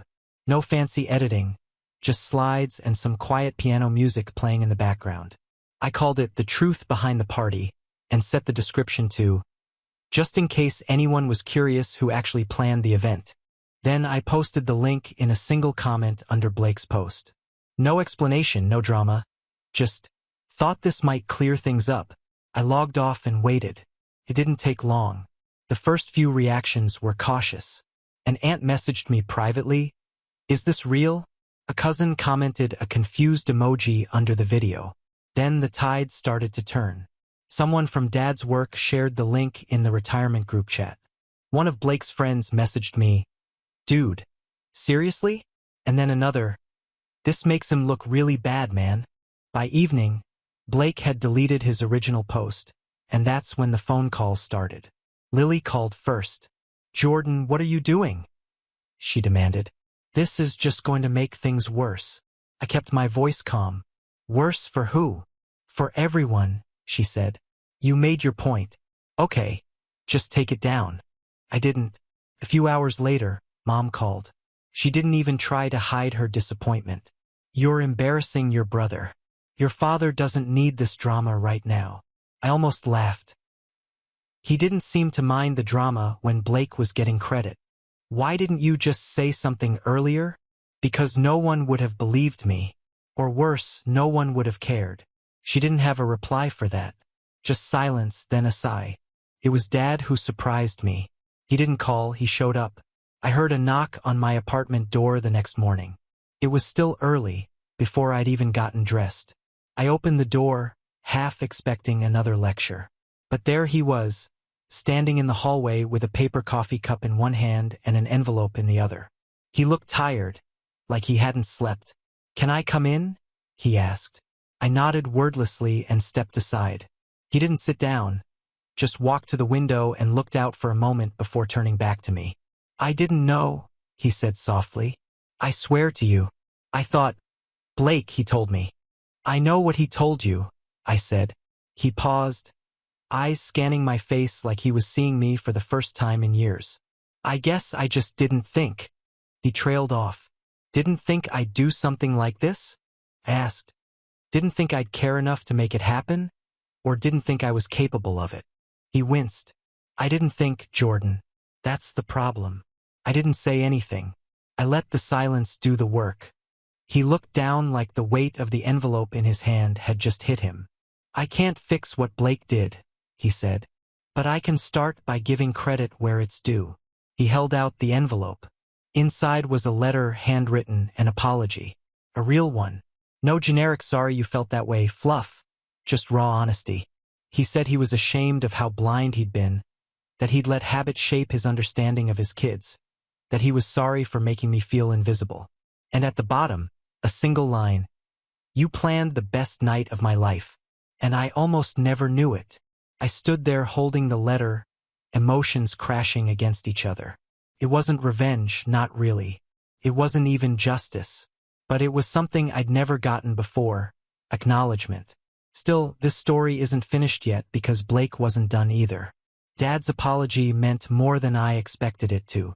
He didn't cry, he didn't beg, but for the first time in my life, he looked at me like I was a person. Not a placeholder, not a background character, a person with weight, with value. We talked for nearly an hour. Mostly quiet, some uncomfortable silences, but not the kind that suffocate. The kind that let things settle. He admitted things more than I thought he would. That he leaned on Blake for so long because Blake demanded attention. That I made things easier for everyone by never asking for anything. That he mistook silence for indifference. He told me he regretted it. Not noticing, not thanking, not caring enough to look closer. And in that moment, I believed him. He asked if he could share the letter with the rest of the family. I told him he could do whatever he wanted. I wasn't going to be the one hiding anymore. He did share it. He sent it in the family group chat. No introduction, no context, just the full text. First, it was quiet. No likes, no responses. Then Lily texted, I had no idea. My aunt wrote, Jordan, I'm sorry we didn't say anything when Blake gave that speech. I feel awful now. Even Mom replied, we owe you an apology. A big one. Felt strange, all this attention after a lifetime of being overlooked. Part of me wanted to bask in it. Another part didn't know how to feel at all. And then finally, Blake responded. At 11:14 p.m., the man himself entered the chat with, wow, can't believe you're making such a big deal out of this. I thought you didn't want recognition. This is just petty. I stared at that message for a long time. I could practically hear his voice in it. The casual shrug, the roll of his eyes, the subtle shift of blame. But I didn't take the bait. I didn't argue. I just replied, you're right. I didn't want recognition, but I didn't expect theft either. Then I logged out for the night. The next morning, I woke up to 5 missed calls from Blake. I didn't answer. He left a voicemail, something between an apology and a justification. He said he panicked on stage, that he thought it would be easier if he just said he organized it, that he didn't mean to hurt anyone. I didn't respond. What could I even say? He posted a long message on Instagram a few days later, something that tried to sound humble but missed the mark. He didn't mention my name once, just talked about family misunderstandings and how important it is to support one another. People weren't fooled. Someone had already shared the presentation in the comments. It got over 200 likes. Eventually, the dust settled. People moved on. The video stayed online, quietly collecting views, quietly telling the story I was never brave enough to say out loud before. I never deleted it. Not out of spite, but as a reminder to myself more than anyone else that I didn't imagine what happened, that the silence I'd lived in had been real, and that I had finally stepped out of it. A few weeks after the party, Dad invited me to lunch. Just the two of us, no agenda, no event. We sat in a quiet diner, the kind with sticky menus and worn vinyl booths. He asked about my job, about the books I was reading, about things he never used to care about.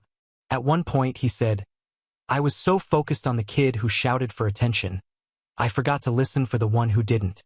I didn't know how to respond, so I just said, I'm glad you hear me now. He nodded. Me too. He paid for the meal.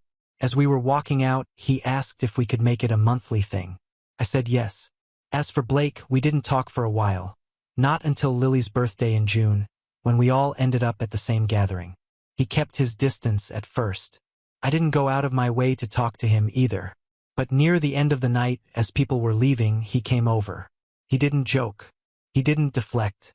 He just looked at me and said, "I messed up." I waited. "I was jealous," he continued. "You never made a big deal out of anything. People like that about you. I thought if I just took the credit, it wouldn't matter. That no one would care." I raised an eyebrow. "You're right about one thing." He winced. "I know. I deserved what I got." I didn't forgive him on the spot. I wasn't ready. But I nodded. That was enough for now. Months passed. The conversations with Dad continued. He started asking for my opinion on things, his finances, home repairs, even book recommendations. Mom started texting me randomly, checking in, sending me photos of her garden. Little things, but they added up. Blake eased off. He stopped performing, or at least he stopped doing it around me. I don't know if he really changed, but he stopped pretending he was the hero of every story. That was progress. The best part? One day in October, Dad called and asked if I could help him organize a small birthday dinner for Mom. Nothing huge, just family, but he wanted it to be special.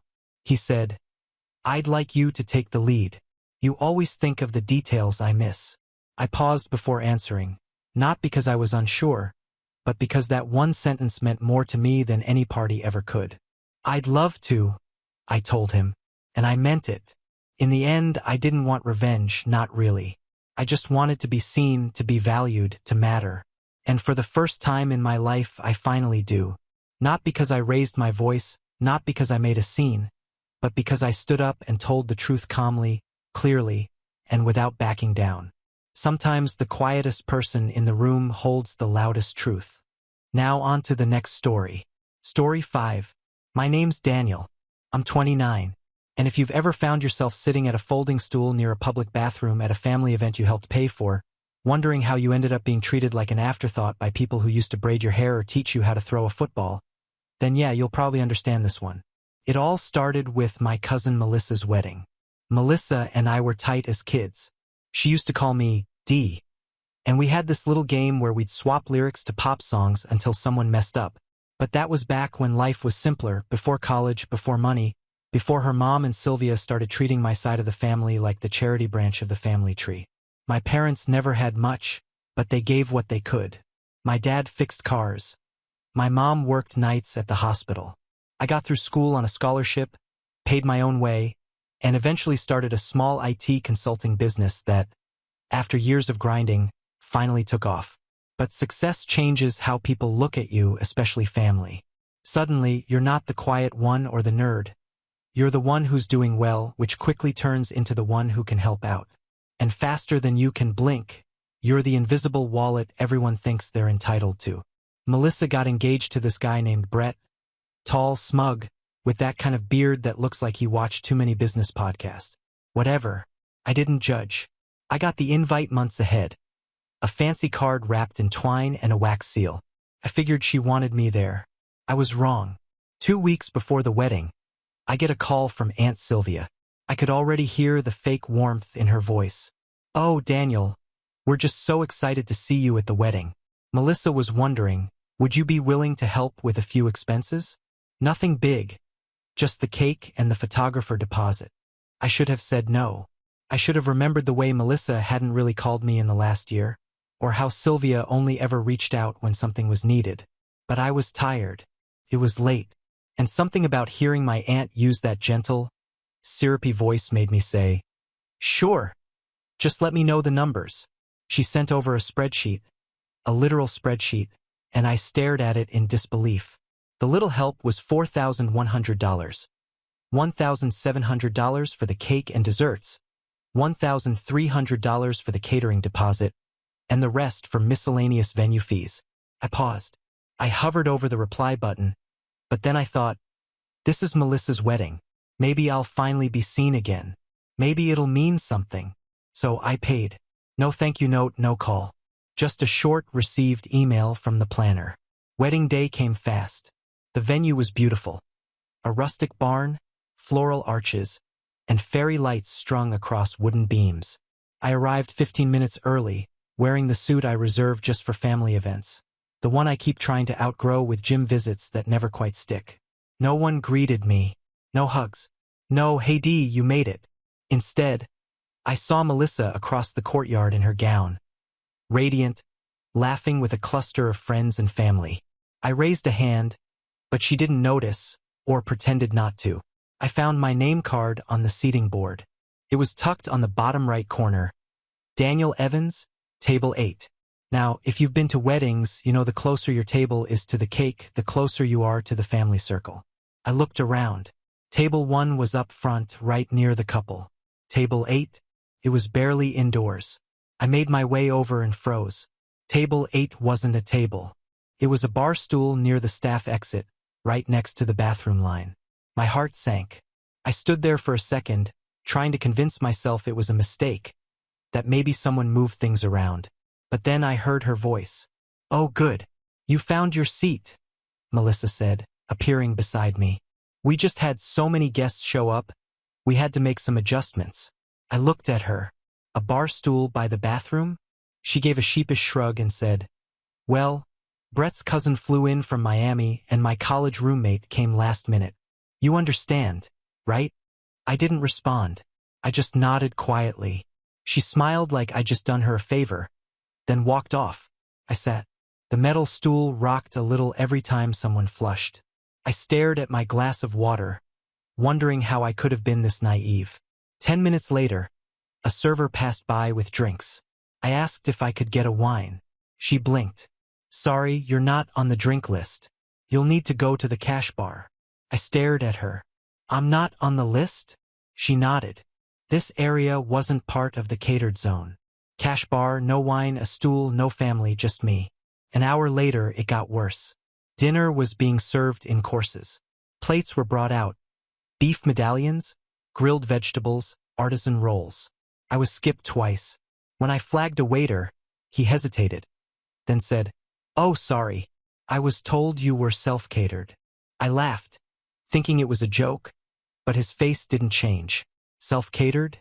I grabbed a napkin and walked to the buffet table, hoping maybe they had a backup setup. A few finger sandwiches were left for the staff. I grabbed 2 and returned to my stool. It was then I heard the laughter. My cousin Brandon, Melissa's brother, walked past, smirking. He leaned toward the table behind me and said, "Guess Daniel finally found his place in the family." They laughed, and I just sat there chewing through stale bread, wondering why I ever thought I belonged. But then came the moment, the one that changed everything. As the cake was wheeled in, a 3-tiered monstrosity with gold trim and fresh roses, the planner walked up to me, clipboard in hand, her face a little flushed. "Excuse me," she said. "Are you Daniel Evans?" I nodded slowly. She tapped her pen against the clipboard. "Hi, sorry to bother you during the reception, but we're just confirming the remaining payment for the cake, catering, and venue services. The previous deposit was received, but the remaining balances." I raised a hand and sipped my drink. I could feel the weight of a dozen eyes turning toward us. "I'd suggest," I said calmly, "you ask the actual family," and I set my drink down. Her face went pale. Behind her, Melissa turned from the cake and saw the planner talking to me. Her eyes narrowed, her lips starting to part in confusion.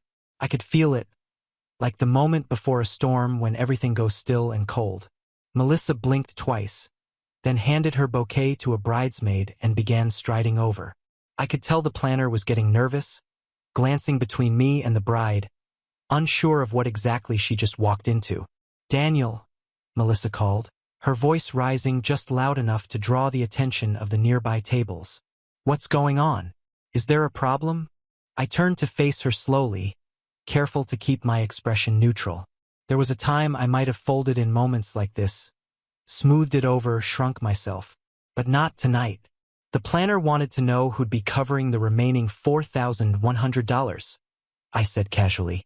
Since I'm just the guy sitting near the restroom, I figured she should check with the actual family. Her face flushed immediately. Daniel, you agreed to cover the costs. You said you'd help. I did help, I replied, sipping the last of my wine. You got your deposit. You got your cake. You got your catering. You even got a stool for me near the toilets. That was cute. Aunt Sylvia was making her way over now, dragging Uncle Robert along, her heels clicking like a metronome of incoming passive aggression. Daniel, she said in a tone that dripped with condescension masked as concern. This is really not the time for drama. Melissa's wedding is a once-in-a-lifetime event. Why are you making it about yourself? I tilted my head, pretending to consider her question. I'm not. In fact, I've barely spoken to anyone all night. Didn't want to take attention away from the happy couple. But when your wedding planner corners me with a clipboard asking for thousands of dollars while I'm chewing on a crusty sandwich, I figure it's fair to speak up. Melissa's fiancé, Brett, in all his smug-shaved glory, joined the circle. Look, man, he said, placing a hand on my shoulder like we were best brothers. I get that you're feeling a little left out, but this is really not cool. I stood up slowly, deliberately. His hand fell off my shoulder like it had touched something hot. Left out, I said. No, Brett. Left out is when someone forgets to invite you to their bachelor party. This is being deliberately humiliated. Melissa scoffed. Humiliated? You were seated, weren't you? Next to the bathroom, I said, stepping closer. Not even part of the catered guest list. No wine, no meal. You even told the staff I was self-catered at that. Melissa looked genuinely confused. We had to make room. You should have told me you were bringing a +1. I didn't bring a +1, I said. I brought $4,100. The planner stepped back awkwardly, clearly regretting ever approaching me. The guests had started to notice something was going down. Conversations quieted. Heads turned. Aunt Sylvia hissed, Daniel, you're embarrassing yourself. I let out a dry laugh. Embarrassing myself? Oh, I think that ship sailed somewhere between the dry sandwich and the bar stool. Brett looked like he was about to say something, but I raised a hand to cut him off. Let me make something very clear, I said, now loud enough for nearby tables to hear. I was asked to help and I did. I never asked to be treated like royalty, but I also didn't expect to be treated like a stray dog. You want my money? You don't get to spit on me while cashing the check. Melissa's jaw clenched. So what? You're just walking away? No, I said, turning back to the planner. I'm staying for the show, but I won't be paying another cent. If there's an issue with the venue or the cake, I suggest you talk to the bride. She's the one who sat her financial backer by the toilets. The planner nodded awkwardly and walked off. Melissa tried to call after her, but she was already lost in the crowd. That's when the murmurs started. Guests were whispering. Some cousins looked uncomfortable. One of Melissa's bridesmaids gave me a sympathetic shrug, mouthing, That's messed up. Even Uncle Robert looked unsure now, rubbing the back of his neck like he wanted to disappear. Melissa crossed her arms. You know, Daniel, this day isn't about you. You're right, I said, turning to go. It's about family. Real family. Shame you forgot what that actually means. I walked away before she could respond, back to my sad little stool. But something felt different now. I wasn't shrinking. I wasn't eating in shame. I was just waiting, watching. The storm had cracked, but the thunder was still coming. Not 10 minutes later, the planner returned. This time, she didn't look unsure. She looked panicked. Mr. Evans, she said, her voice tight. I'm so sorry to bother you again, but the card we had on file was declined. The venue is asking for full payment by tonight or they'll require an early shutdown. I've asked the bride and groom, but I raised an eyebrow. They can't pay. She looked at me like she wished she'd asked literally anyone else for a job today. They say you're the primary on the agreement. I nodded slowly, letting the silence settle like ash. Melissa was now arguing with Brett in the background. Aunt Sylvia was on the phone with someone, face pale. Guests were clearly beginning to catch on that something had gone very, very wrong. I'd love to help, I said finally, rising to my feet. But I'm just the guy sitting near the restroom.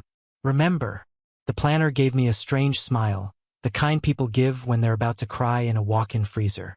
She muttered something about checking with the venue manager and backed away like I had contagious responsibility. I watched her disappear into the hallway as the soft, expensive music kept playing like everything was fine. It wasn't. Across the room, Melissa's perfect little reception started to fracture at the seams. I saw her snatch her phone off the gift table and start furiously typing.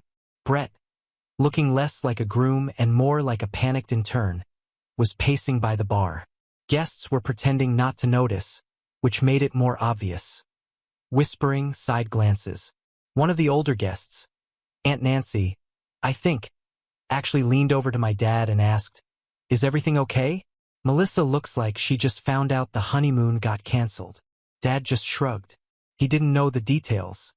None of my immediate family did. I kept them out of the loop on purpose. I didn't want them to stop me. My phone buzzed. "Melissa, you were seriously out of line. Fix this. Now." I looked at the message, shook my head, and locked the screen without replying because she still didn't get it. None of them did. They thought I was a resource, a walking debit card in a dress shirt. For years, I tolerated it. I played the peacemaker. I helped with emergencies. Sent just a little something when the holidays came around.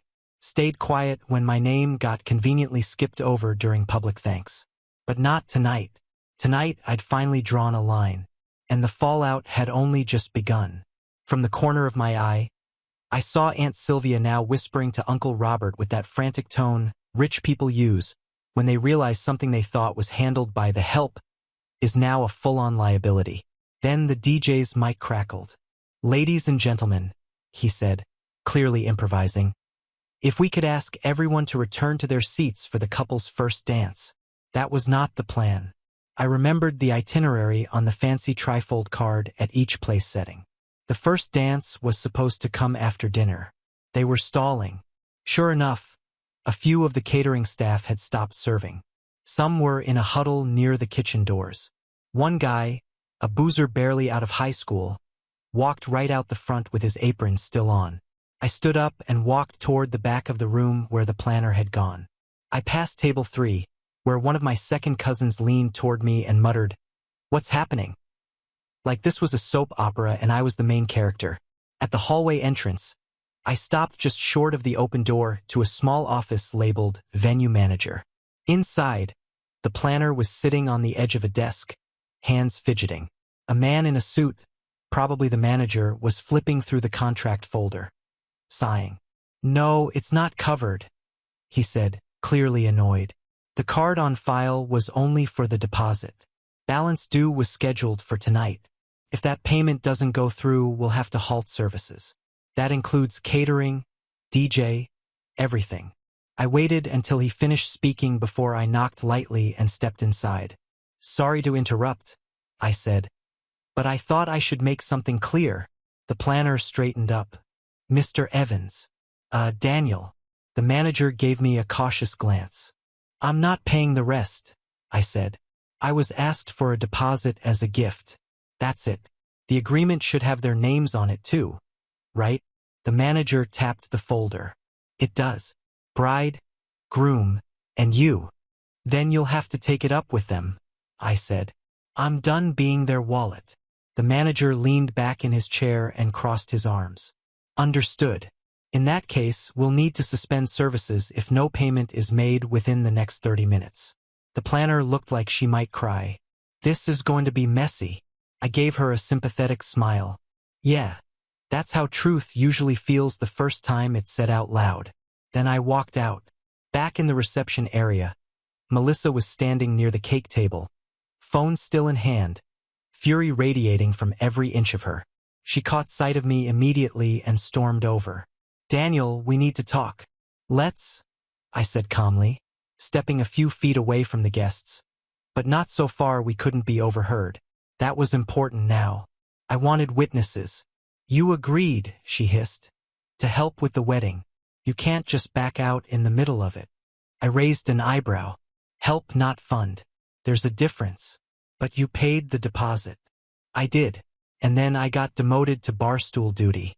No dinner, no drinks, No seat at the table, literally, and not one word of thanks. She groaned as if I were the problem. Look, I'm sorry about the seat. I didn't plan the layout. Okay? You had time to assign everyone else a table. I checked the chart. You had people from Brett's CrossFit gym at table 4. His CrossFit gym, Melissa. She flinched but didn't deny it. I gave you $4,100. I continued. More than your college bestie, more than Aunt Nancy, more than Uncle Robert and his collection of bad jokes combined. And in return, I got treated like a stain on your guest list. She said nothing. You know what the worst part is? I asked. I wasn't even mad at first. Just disappointed. But now I'm actually glad this is happening, because maybe this is the first time in your life you're going to learn that money doesn't come from nowhere. That people don't just owe you because you smile and act sweet when it benefits you. Her lips parted to fire back, but then Brett ran up to us. Melissa, he said, out of breath. They're cutting off the food service. Her eyes widened. What? They just told the caterers to pack up unless payment is made. She turned back to me. You did this. No, I said. You did this. I just stopped cleaning up your mess for once. I left them standing there, stunned. The music still played, but now it felt weird, like a soundtrack trying to cover a disaster. Guests were starting to realize something was happening. Waiters were quietly rolling food trays away. A few people had already grabbed their jackets and started heading for the doors. Back at my stool, I finally sat down again, crossed one leg over the other, and took a slow sip of my water. Tasted cleaner now because the reckoning had just begun. Melissa just stood there, frozen. Her eyes locked on the empty space where the caterers had been. The ambient music tried its best to paper over the awkward silence growing in the room, but it was like dressing a gunshot wound with a paper towel, utterly useless. Guests were no longer whispering. They were openly talking now. A few started checking their phones, likely debating how long they should stick around before leaving under the excuse of an early morning. I watched from my stool, still planted beside the bathroom, still untouched, still symbolic of how I'd been treated all night. But something about the position felt different now, like it wasn't shameful anymore. It was deliberate, intentional. This wasn't the seat of the forgotten. It was the throne of someone who'd finally stopped allowing himself to be used. Melissa and Brett had disappeared through a side door with the planner and the venue manager, probably scrambling for solutions. Aunt Sylvia lingered behind, trying to assure concerned guests that everything was fine, even as one of the bartenders began putting away bottles. But nothing was fine. That's what made it so satisfying. 15 minutes passed. The first dance never happened. No toasts, no cake cutting, no bouquet toss. Just a sinking ship and a bride clinging to a ceremony that had started slipping through her fingers the moment she forgot who helped her build it in the first place. My phone buzzed again. Another text.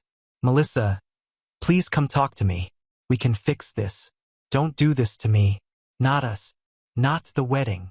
Me. I didn't reply.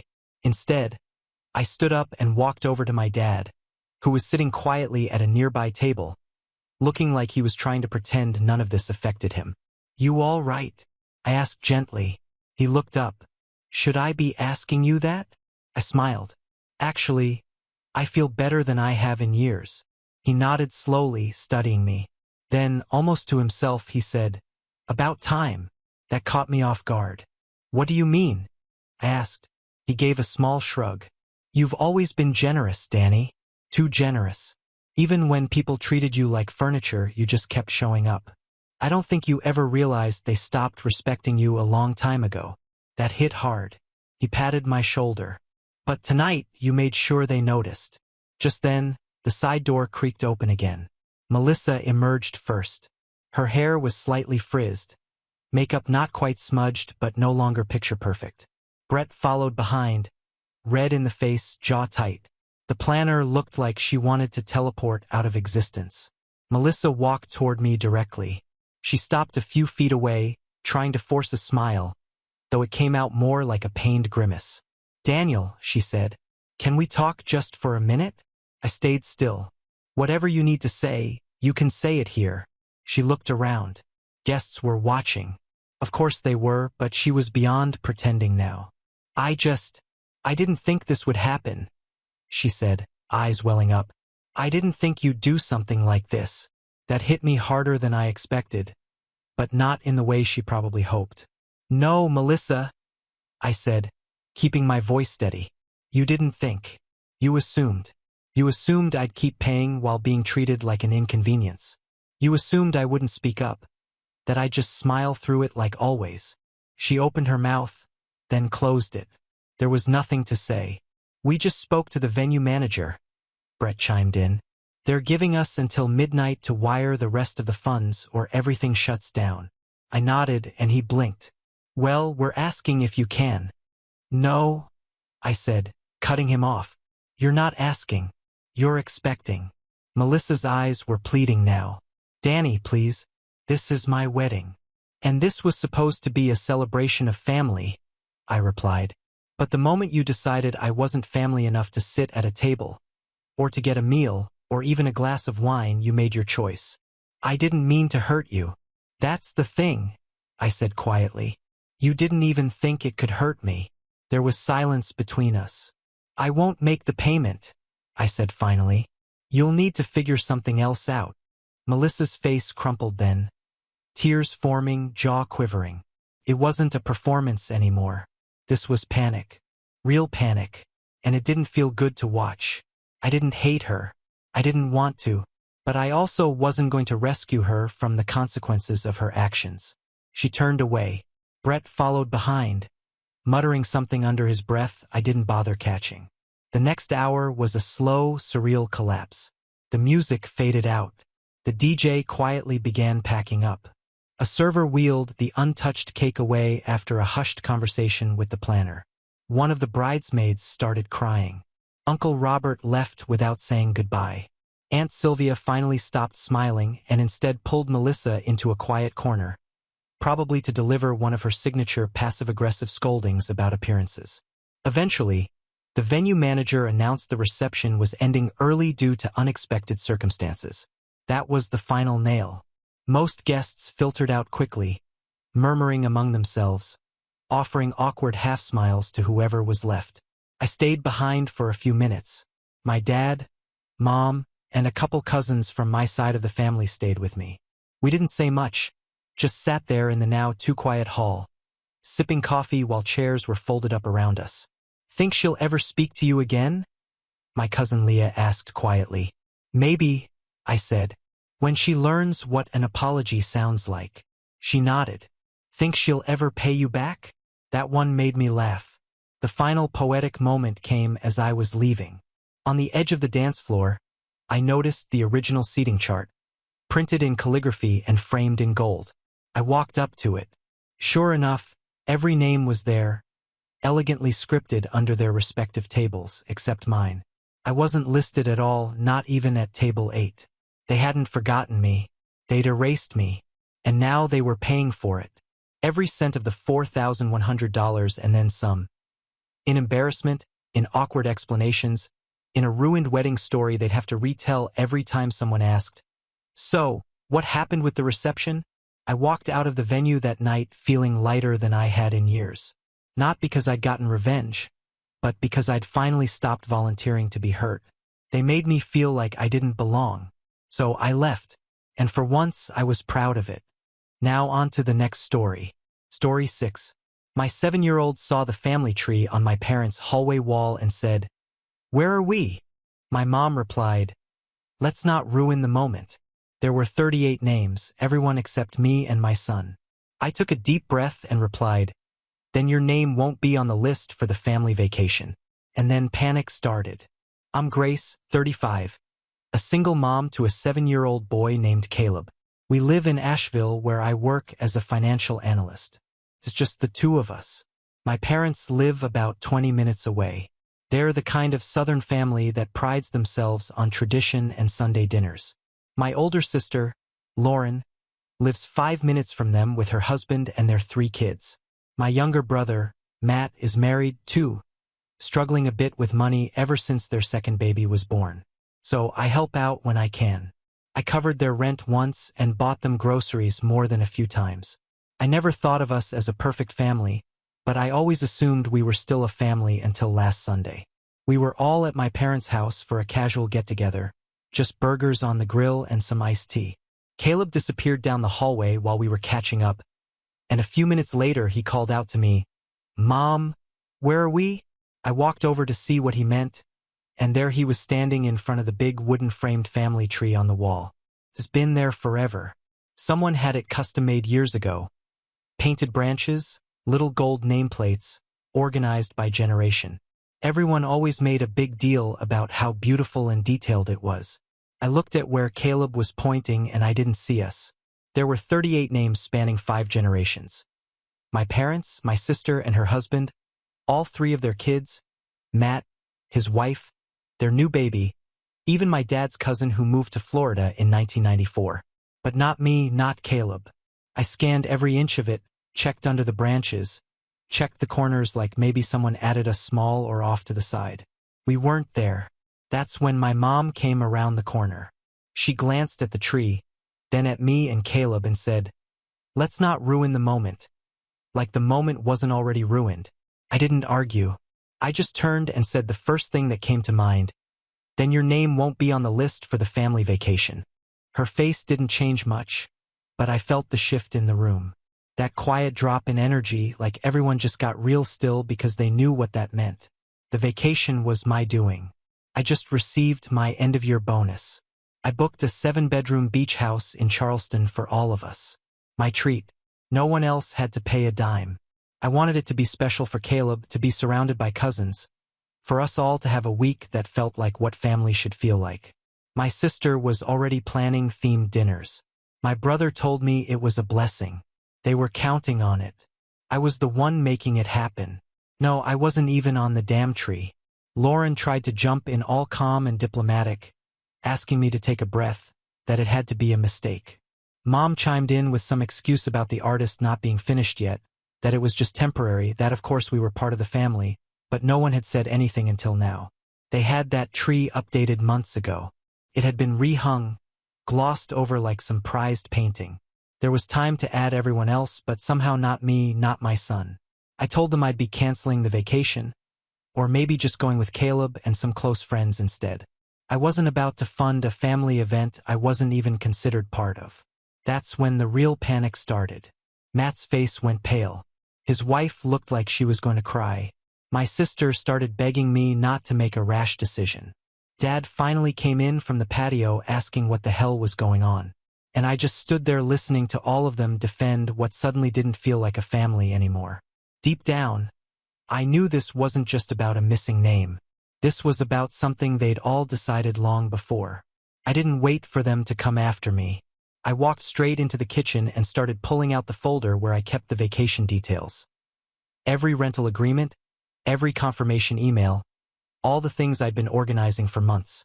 Lauren followed me, her voice a little too careful, asking if I was serious. I told her I wasn't in the mood for passive-aggressive damage control. Either we were part of the family or we weren't. There was no middle ground where I wrote the checks and smiled from the outside. She tried to spin it like it was a mix-up, that Mom probably just forgot to include me when she sent the names to the artist, that it was just a technical error. A technical error that left out the only single mother in the family. The only grandchild who doesn't carry someone else's last name. The only person who's never asked for anything but still gave when no one else could. I reminded her that we'd literally talked about the family tree over coffee a month ago. She was showing me how beautiful it was coming together, how she couldn't wait to show the kids. She used the word perfect. So yeah, it wasn't a mistake. It was a message that I should have noticed earlier.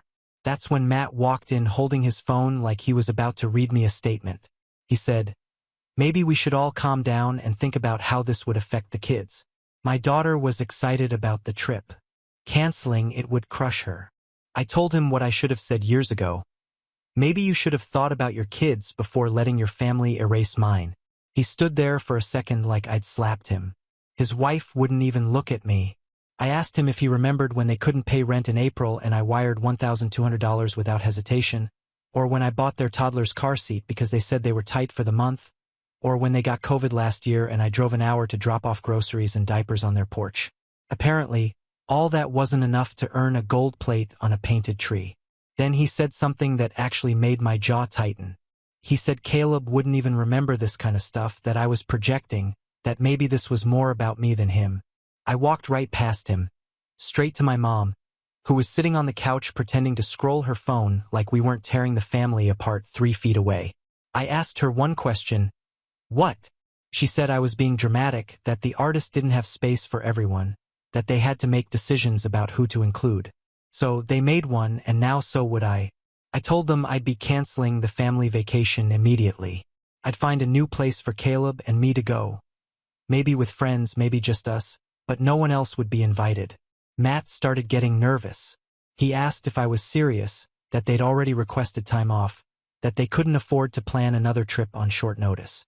I told him that's not my problem anymore. Then he asked the bigger question. Does that mean you're cutting us off? Yes. Even with the baby? Yes. Even though we're struggling? Yes. I told him I had a child, too, one they all apparently forgot existed. I'd rather pour my resources into building a life where Caleb is wanted than keep patching holes in people who won't even give him a branch on a damn tree. No one argued after that. Lauren looked like she wanted to cry, but didn't. My mom muttered something about how she didn't think it would go like this. My dad still hadn't said a word. I didn't yell. I didn't ask for apologies. I packed our things, took Caleb's hand, and left. On the drive home, I kept thinking about how many years I'd spent trying to stay connected to people who clearly had a different definition of family than I did. They saw me as the backup plan, the emergency fund, the helper, the outsider who made things easier. Not anymore. Monday morning, I woke up early and sat at the kitchen table with a cup of coffee and my laptop. Caleb was still asleep, curled up in his dinosaur blanket, the way he always is after a weekend at my parents'. Except this time, there hadn't been a goodbye hug from Grandma. No one waved from the porch. No one asked if we got home safe. I logged into my booking account and canceled the beach house. 7 bedrooms right on Folly Beach with a private pool and a grill on the deck. Gone in 10 seconds. I ate the deposit. It hurt, about $900 lost, but not more than seeing Caleb stare at that tree like he didn't exist. Not more than realizing my generosity had been accepted, but not respected. By noon, the family text thread started blowing up. Lauren was first, of course. She always is. She sent this long message about how things had escalated too quickly, how she was sure it was an oversight, how Mom had just wanted the tree to be balanced. I didn't respond. She sent another message saying the kids were crushed and had already bought beach gear. Then Matt texted me separately. He asked if I was seriously canceling everything. I said yes. He asked what they were supposed to do now. I told him that wasn't my responsibility. He sent back a thumbs-up emoji, then 5 minutes later followed it with a wall of text about how everyone hits rough patches and how family should step up, especially when kids are involved. Funny. That was exactly what I'd been doing for the past 3 years. Stepping up quietly. I screenshotted the vacation cancellation, added a short message, and sent it to the group thread. Vacation is canceled. Caleb and I will be making other plans.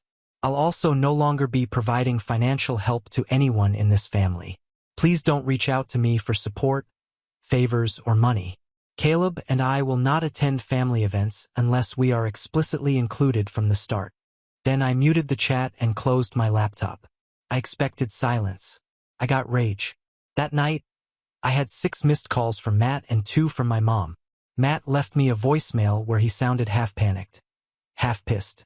He said they were counting on the trip, that it was cruel to pull out when they had no time to make other plans. He brought up the baby, said they needed formula and they were already behind on bills. He said I had humiliated them, that his wife cried for 2 hours, and that I was punishing his family over something that had nothing to do with them. Except it did. It had everything to do with all of them. Every person who looked at that tree and said nothing. Every person who smiled and nodded when my name was left off. Every person who had taken from me while quietly deciding Caleb and I were second tier. I didn't respond. The next day, I got a call from my dad. That was surprising. He never calls me directly unless it's about someone being in the hospital. He asked if we could talk, just the 2 of us. I said no. He asked if we could have dinner, just him, me, and Caleb. I asked why. He said he wanted to make things right. I asked him if we were on the family tree now. He said that wasn't really the point. I hung up. That evening, Lauren posted a group photo from last Christmas. Everyone was smiling around the fire holding mugs. The caption said, "Family is everything. You fight, you forgive, you move forward." Subtle if you don't know the context. I didn't take the bait, but I saved the photo and I zoomed in. There I was in the corner, half cropped out, holding Caleb on my lap. How long had I been invisible?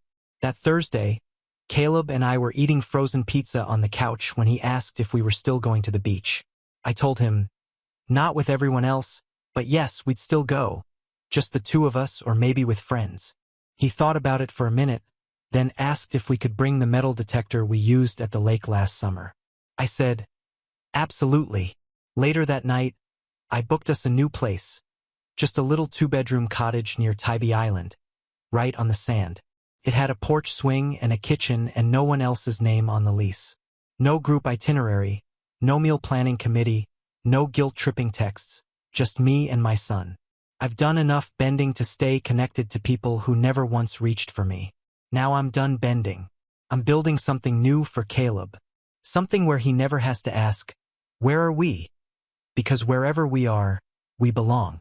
The morning we left for Tybee Island, I felt a weird kind of lightness, like I was shedding something I hadn't realized I'd been dragging for years. It wasn't just the trip. It was knowing we were going somewhere that didn't require pretending. Just me and Caleb. No group dynamics, no side glances, no family guilt. He picked the music, mostly movie soundtracks and whatever weird mashup he's currently obsessed with. We stopped for breakfast at a place off the highway that served pancakes the size of my face. He spilled syrup everywhere and I didn't even care. We got to the cottage around 2 p.m. It wasn't fancy, but it was ours. 2 bedrooms, a porch swing, and the sound of the ocean less than 200 feet away. That night, we fell asleep on the couch watching a nature documentary. And for the first time in a while, I didn't feel like I was on high alert. By the second day, I caved and checked my phone. I hadn't planned to, but I was curious. It was chaos. Over a dozen missed calls. A thread of texts from Lauren trying to be the peacekeeper. A couple of vague jabs from Matt.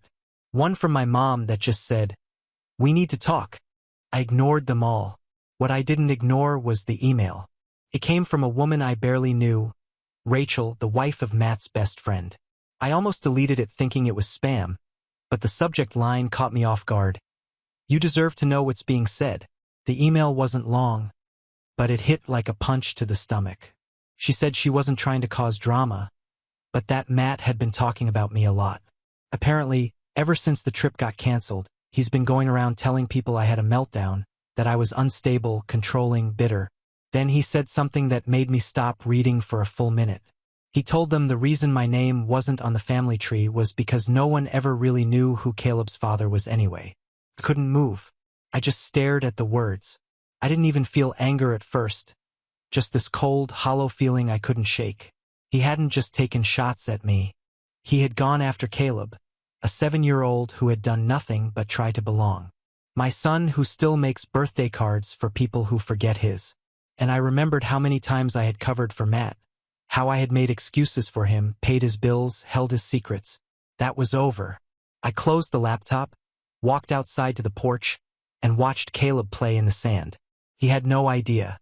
No clue that someone who called him Buddy at Thanksgiving had dragged his name through the dirt behind his back. He was digging a hole for his plastic shark and humming to himself. I promised myself then, never again. The rest of the trip, I didn't check my phone once. We built sandcastles, roasted marshmallows on the stove, and watched the waves roll in. On our last night, we sat on the porch and I asked Caleb what he wanted to do for our next adventure. He said, somewhere cold, maybe with snow. So snow it would be.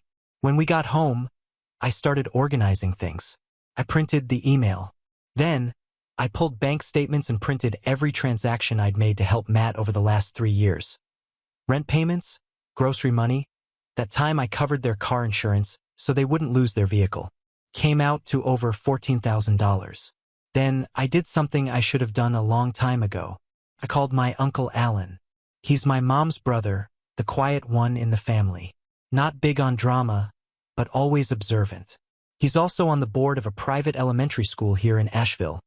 One that I've had my eye on for Caleb for over a year, but never thought I could ask for help with. I told him everything.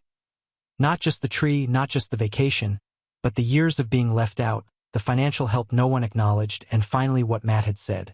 He didn't interrupt. He didn't try to play both sides. He just said one thing: "You've been carrying them longer than they ever carried you." Then he told me to expect a call from the school's director. I hung up and felt different. Not vindicated, not even angry, just grounded. Like the dust had finally settled and I could see everything clearly. For years, I thought the right thing was to keep peace, to stay quiet, to be the helper, the bridge, the reliable one. But now I see what happens when you stay quiet too long. People start writing your story for you. Not anymore. 2 days after I talked to Uncle Alan, the school called. A woman named Jennifer from the admissions office introduced herself and said she'd love to schedule a tour for Caleb. No waiting list, no forms to battle, no long-winded pitch. She just said, "Uncle Alan speaks very highly of you. We'd love to meet your son." That call did something to me. It wasn't just about the school. It was about hearing those words. "We'd love to meet your son." No hesitation, no weird pauses, no pretending we didn't exist. I hung up, sat back, and just breathed. Then came the knock. It was my mom. No warning, no text. Just her standing on my porch with a Tupperware container, and that same rehearsed smile I'd seen her wear at every family event when something was about to be brushed under the rug. I didn't invite her in. She said she had leftovers. I told her we didn't need any. She hesitated, then asked if we could talk just for a minute. I stood in the doorway, Caleb in the back room playing video games. She glanced past me like she wanted to catch a glimpse of him. I didn't let her. She said they were going to have my name and Caleb's added to the family tree. Like that was supposed to fix it. She said it quietly like it was some kind of gift, a peace offering. I just stared at her. I didn't say thank you. I didn't say anything because in my head I was remembering every Christmas Caleb and I sat on the edge of things. Every birthday where his name was an afterthought. Every time I saw my siblings being celebrated while I was asked to understand why there wasn't room for more. She went on about how they talked it over, how they didn't mean for it to hurt, how the tree was supposed to be a simple project. Simple, I said, and yet you managed to make it so complicated. She tried to pass me the food again. I didn't take it. Then she asked a question I wasn't expecting. "What do you want from us?" And for once, I gave the exact answer I always should have. Nothing. Because it wasn't about wanting more. It was about wanting respect, inclusion, and acknowledgement. But when those things have to be asked for, begged for, they lose their meaning. She stood there a minute longer holding the food. Then she left. The next day, something else unexpected happened. There was a letter in my mailbox. Handwritten. No return address, but I recognized the handwriting immediately. It was from Matt. I hadn't spoken to him since the fight. I assumed he was still spinning the story to anyone who'd listen. But this letter wasn't what I expected. It wasn't long and it wasn't clean. He didn't defend himself. He didn't beg. He just said he was sorry. He said he knew he crossed the line when he talked about Caleb, that it was cruel, that he said it out of spite, and that even though he hated himself for it, he wouldn't blame me if I never spoke to him again. He admitted he'd been telling people I lost it, that I was trying to control everyone. He said the truth was I had every reason to walk away, that he knew I'd helped him more times than he deserved. Then he wrote something I wasn't ready for. "I got used to you always showing up. I never asked why you did. I just assumed you would. I think that's what broke everything. I started expecting it instead of being grateful for it." He said he missed Caleb, that his daughter had been asking where her cousin was, that she didn't understand why we weren't around. He ended it by saying, "I'd like to start over if you let me. I know I don't deserve it, but I'd like to try." I read the letter twice, then a third time later that night when Caleb fell asleep and I didn't know what to do with it. I wasn't ready to forgive him. I wasn't sure I trusted him. But I believed one thing: that letter wasn't for show. It wasn't like my mom's performative fix-it speech. It wasn't like Lauren's texts full of fake neutrality. Felt raw, clumsy, human. He'd never been that honest with me in his life. I didn't call him. I didn't write back. But I didn't throw it away either. Instead, I tucked it into the same folder where I'd saved the screenshots, the receipts, and the printed email from Rachel.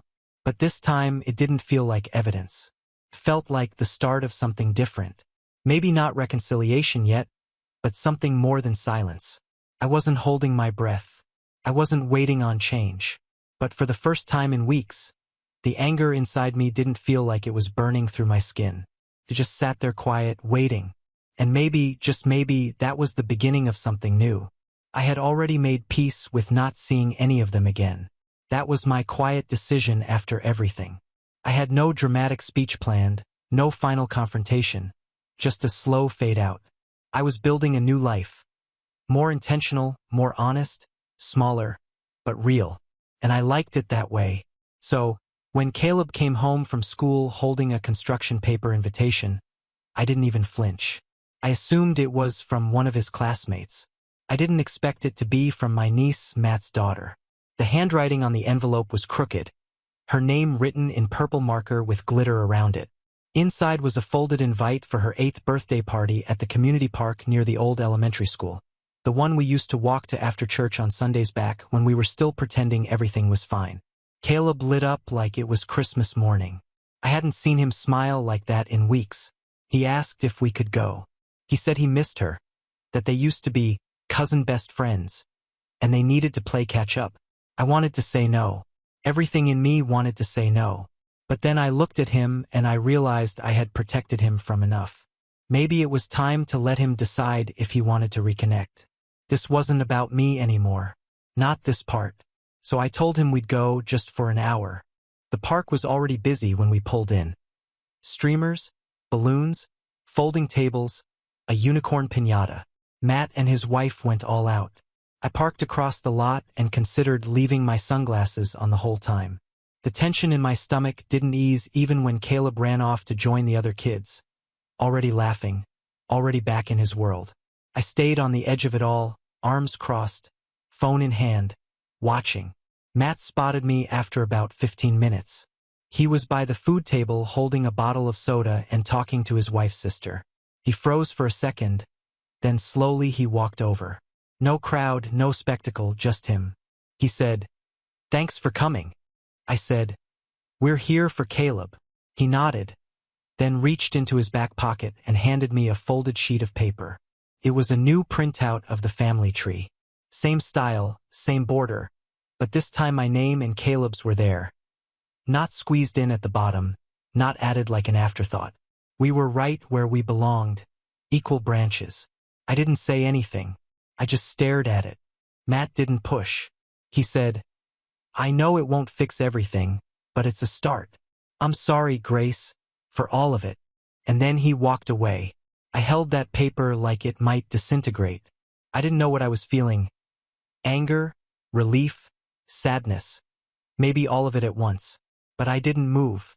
I stood there and watched Caleb sprint across the grass with a slice of cake in his hand, laughing like he hadn't carried any of what I'd been holding. When the party ended, Matt walked over again, this time with his daughter, who gave me a cupcake for Caleb to take home. Her eyes were bright and kind, just like his were once a long time ago. Before we left, Matt looked at me one more time and said, "We'd love to see you both again sometime. No pressure."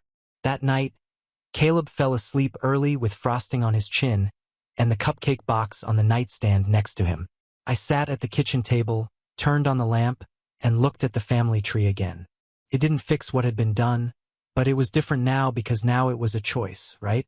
The next morning, a text came in. It was from Lauren. No words, just a photo. The family tree framed and hanging back in the hallway at my parents' house, and our names were there. This time, I didn't feel like an outsider looking in. I wasn't chasing acceptance. I wasn't trying to be good enough for a space that should have been mine from the beginning. I didn't respond. Not yet. I just closed the message, looked out the window at Caleb running in the yard, and let myself feel something I hadn't felt in years. Closure. They hadn't fixed everything, They probably never would. But Matt's letter, the invitation, the tree, those weren't just gestures. They were shifts. Honest ones. Small cracks of light in a very long tunnel. And maybe that's how healing starts. Not with a grand apology, but with showing up again and again. And this time, finally, I'd let them. Now on to the next story. Story 7. My mom took my hand and said, "You don't belong on this trip. It's for family." My brother added, "It would be embarrassing." I nodded. That night, I decided. I canceled their villa booking in Greece and their flights. They found out at 9 a.m. And then my dad called, shouting, "You ruined everything." I answered, "It started 2 weeks before the trip." We were sitting in the kitchen and Mom was sorting through the printed itinerary she loved to fuss over. I was supposed to be going to Greece with them. That had been the plan from the start. The villa was booked, the flights were confirmed, and I'd already transferred them the money for my share. Well, more than my share. I had paid for the villa in full because Dad had convinced me it was easier for one person to make the booking and they'd send me their part. Later, they never did, but I let it slide.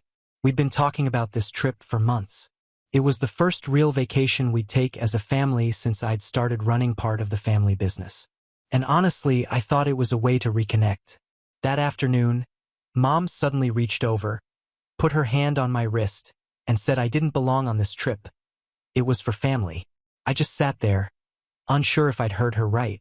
My brother, who was leaning back in his chair with his phone in hand, didn't even look up when he added that it would be embarrassing if I went. I nodded once. No argument, no questions, just silence. I realized in that moment it wasn't a slip of the tongue or some bad joke. They had already decided I wasn't coming. The rest of the day I went through the motions, but my mind was fixed on one thing. I had paid for their dream vacation. Without me, they were still expecting to enjoy it on my money. That night, after everyone had gone quiet in their own homes, I opened my laptop. The airline tickets were under my account. The villa reservation was under my name. I clicked cancel on both. The confirmation emails came instantly. The money hit my account an hour later. The next morning at 9 a.m., my phone lit up with Dad's name. The second I picked up, he was shouting. He said I had destroyed months of planning, that they couldn't just redo everything at the last minute, and that I had ruined the one good thing we had lined up as a family. I told him calmly they could still go. They just needed to pay for it themselves. Then I hung up. I thought the message was clear, but I underestimated just how far they'd go to make me pay for what I did. The silence didn't last even 24 hours. By that evening, my phone was buzzing with messages from my brother. At first, they were just short jabs. Little insults about how I'd overreacted and couldn't handle being left out. Then he started sending screenshots of new flight searches, pictures of seaside villas, and captions like, "Still going without you." I didn't answer any of them. I wasn't going to give him the satisfaction. 2 days later, I got a call from one of our longtime suppliers at the family business. He sounded hesitant, like he was trying to find the right words. Finally, he said Dad had told him I wasn't handling orders for now, that I was taking some personal time. I told him that wasn't true. He didn't sound convinced. That got me thinking, so I called another supplier. Same story. They'd been told to deal only with my dad or my brother for the foreseeable future. When I tried to log into our ordering system later that day, my account wouldn't let me in. A message popped up saying my access had been temporarily suspended due to administrative changes. They weren't wasting time. This wasn't just about the trip anymore. They were moving on the business. 2 days after that, the real damage started. One of our oldest clients called and asked if it was true I'd been taking more money than my share of the profits. I'd never even been accused of that before. I didn't have to ask where he'd heard it. By the end of the week, 3 regular contracts had stopped returning my calls. Our office manager, who'd always been friendly with me, suddenly avoided eye contact when I stopped by. Mom and Dad ignored every text I sent. My brother posted a picture of the 3 of them at a restaurant, captioned "Family Night" with a little heart emoji. I'd been erased from my own family without them even bothering to hide it. It wasn't subtle anymore. They were trying to shut me out of the business I'd helped build, ruin my name with our clients, and make sure I felt like an outsider in my own life. I realized something that night. They'd already decided this was war. They were just hoping I wouldn't fight back. But they had forgotten one important thing. The business wasn't theirs alone. On paper, I owned just as much as they did. And I knew exactly where the cracks were. The trip was just the beginning. I didn't strike right away. The worst mistakes in business and in revenge come from acting too fast. I wanted them to believe they boxed me in, that I was licking my wounds while they enjoyed their little victory. So, for the first week, I played the part. I stayed quiet, didn't push back, didn't try to defend myself against their whispers. I let them have their smug family dinners, their staged photos, and their public image of unity. All the while, I was making lists. The business was more complicated than they realized. We had contracts, partnerships, supplier agreements, and property leases, and more than a few of them existed only because of me. On paper, I own exactly 1/3 of everything. But in reality, a lot of the deals that kept us profitable lived and breathed because I was the one maintaining them. The first thread I pulled was a logistics contract we'd secured 2 years ago. It was worth 6 figures a year, and the client had only signed because they trusted me personally. My signature was on the deal. I met the owner for lunch and told him, with no bitterness in my voice, that I didn't want his company caught up in what was about to become a very ugly family matter. He understood immediately.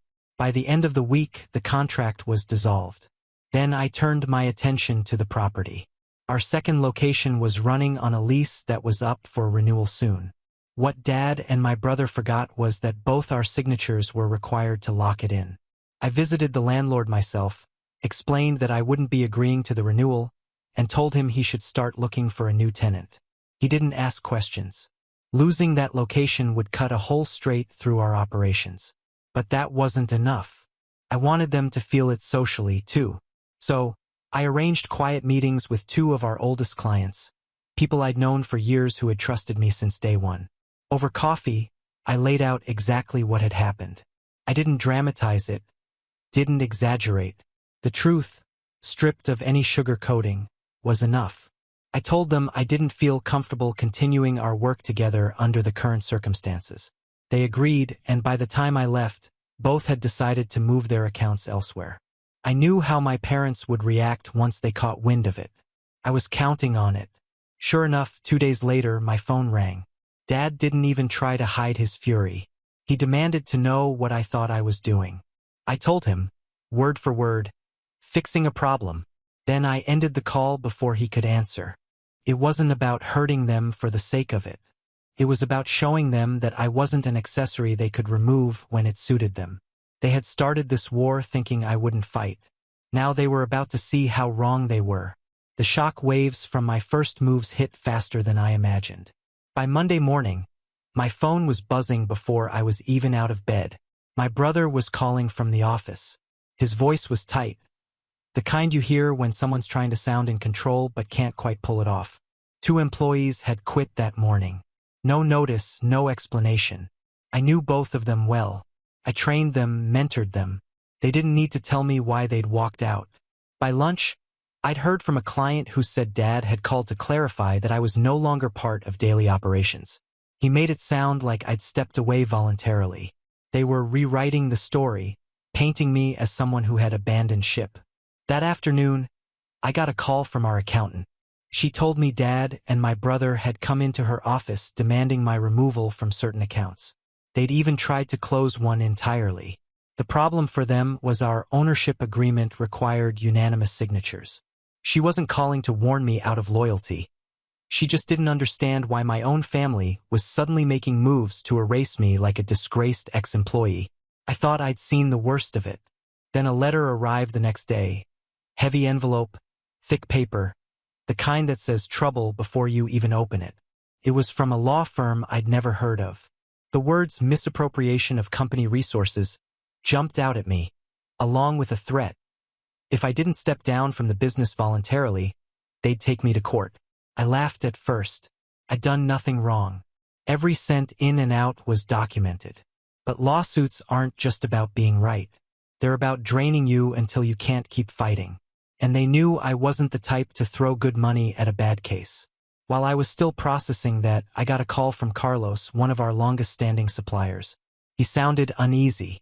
He told me he'd overheard my brother at a restaurant the night before, bragging to someone about how they were going to freeze me out completely. But it didn't stop there. According to Carlos, my brother had hinted they were already in talks with a new partner to take my place in the company. Then came the part that actually made my stomach turn. Carlos swore he heard my brother say they might dig into Peter's personal life to find something they could use against me. It was one thing to fight over the business. It was another to start plotting to ruin my life outside of it. That night, I sat at my desk with the letter from the law firm in front of me and my phone on silent. I kept replaying that last detail from Carlos in my head. They'd crossed the line, and they weren't even pretending to hide it. So I made a choice. I wasn't going to play defense anymore. I was done with careful, strategic moves. If they wanted a fight with no limits, I'd show them what that actually looked like. The next thing I did wasn't just about business. It was about taking away something they valued far more, something they thought they had locked away where I couldn't touch it. I knew from the beginning that if I wanted to end this war on my terms, I couldn't just keep stripping away contracts and locations. That hurt them financially, but not enough.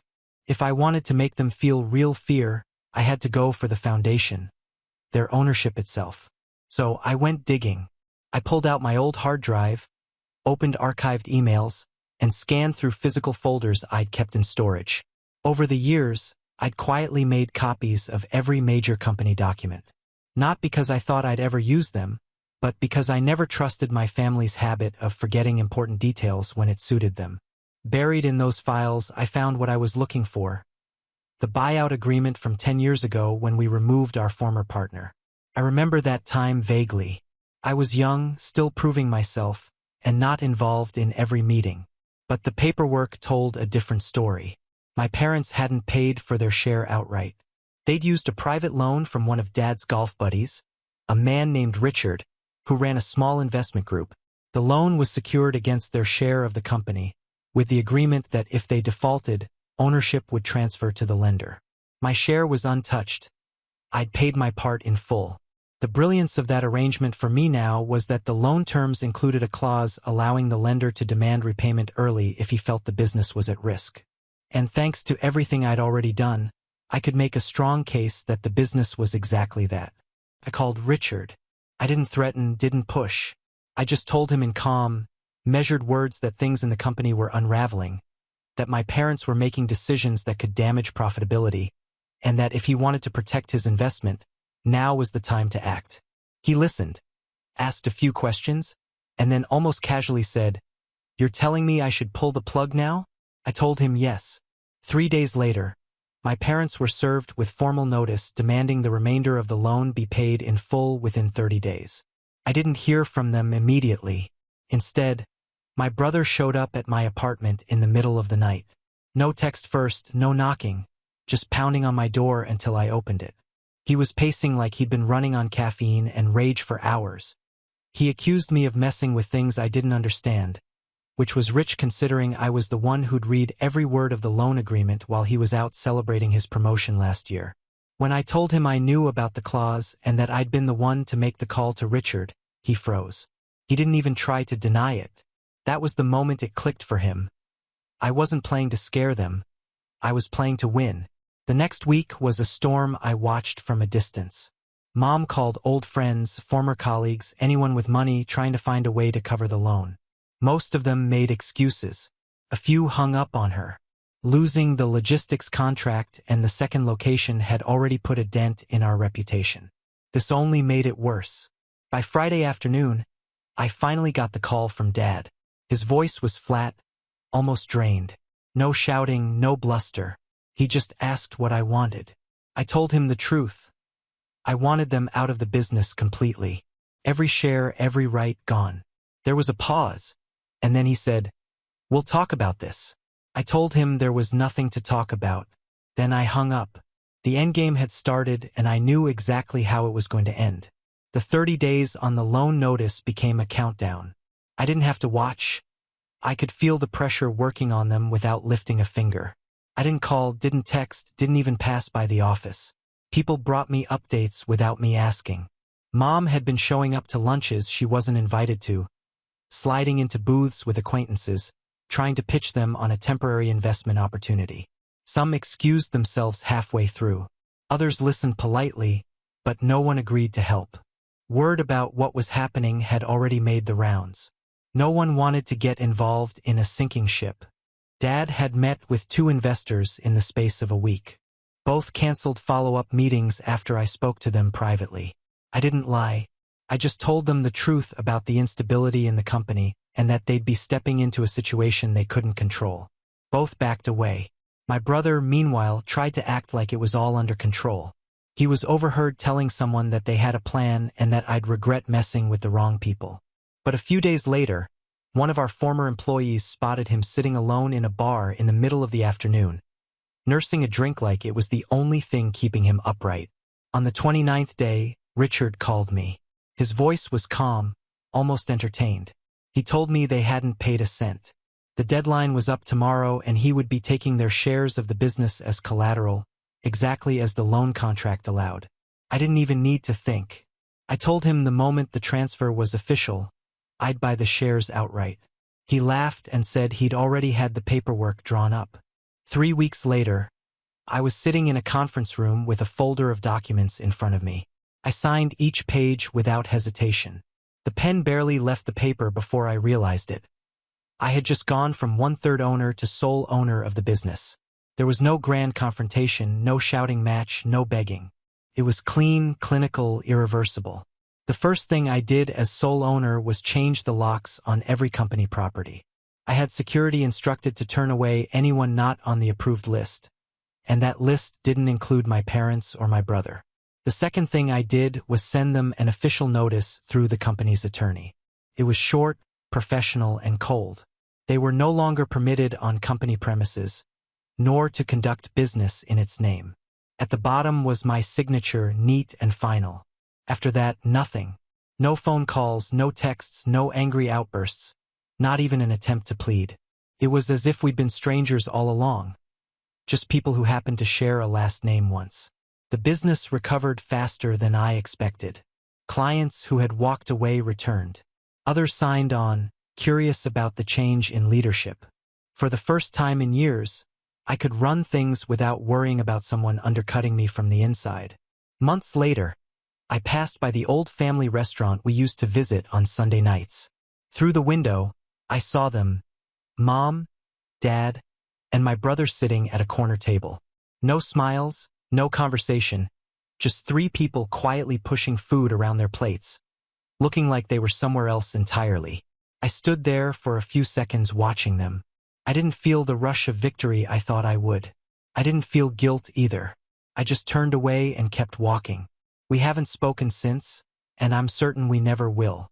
First update.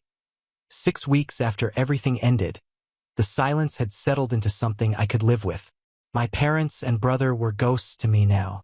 No calls, no texts, no messages through friends. I ran the business without looking over my shoulder, the way I'd always wanted. Clients were coming back, the books were healthy, and I was starting to believe that chapter was closed for good. Then one Tuesday morning, my office manager walked into my office holding a bundle of envelopes. She frowned as she set them on my desk.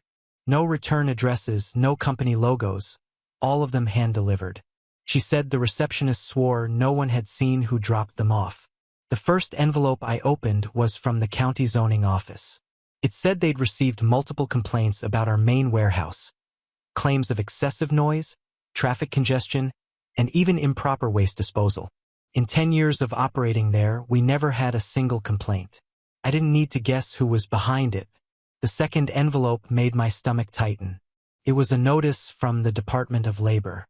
An anonymous report had accused the company of underpaying staff, manipulating hours, and falsifying payroll records.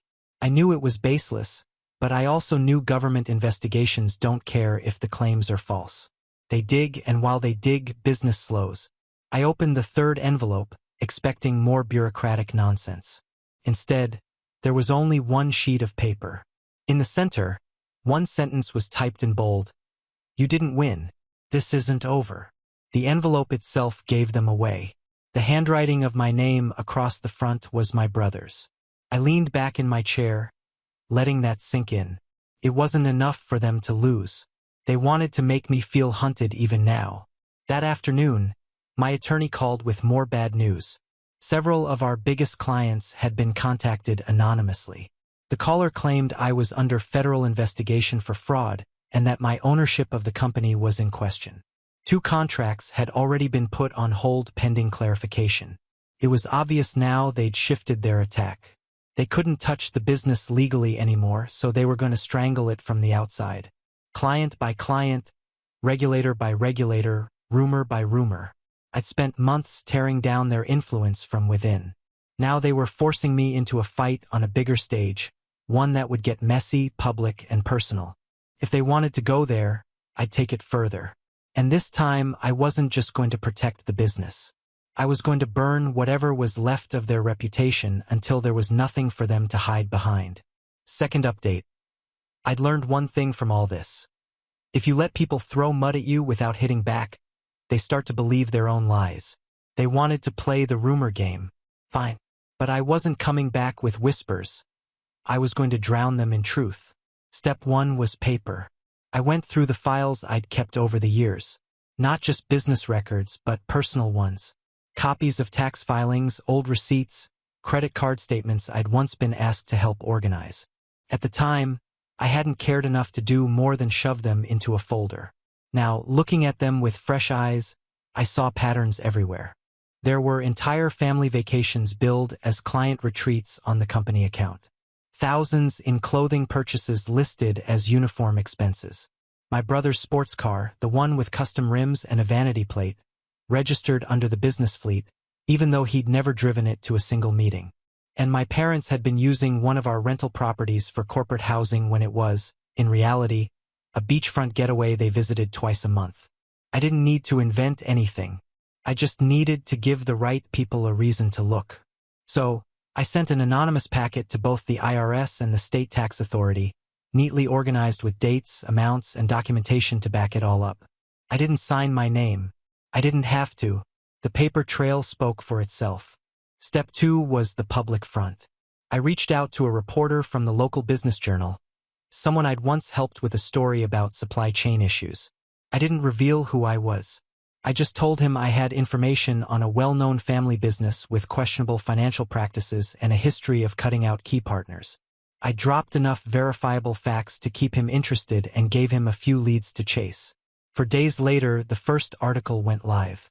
No names were printed, but anyone in our city who followed local business news knew exactly who it was about.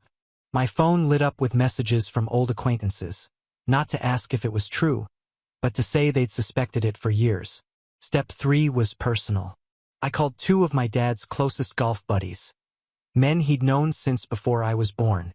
I played dumb, saying I'd heard rumors about zoning complaints and a Department of Labor investigation and wondered if they knew anything. They didn't, but by the tone of their voices, I knew they'd be asking questions before the week was out. My parents cared more about their social standing in that circle than almost anything else. Those whispers would cut deep.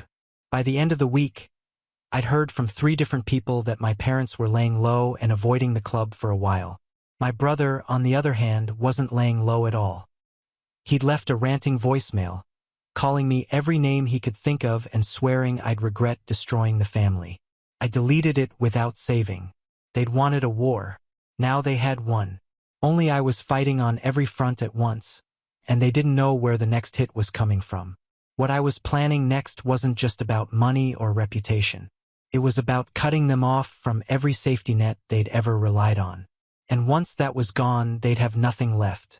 Now on to the next story. Story 8.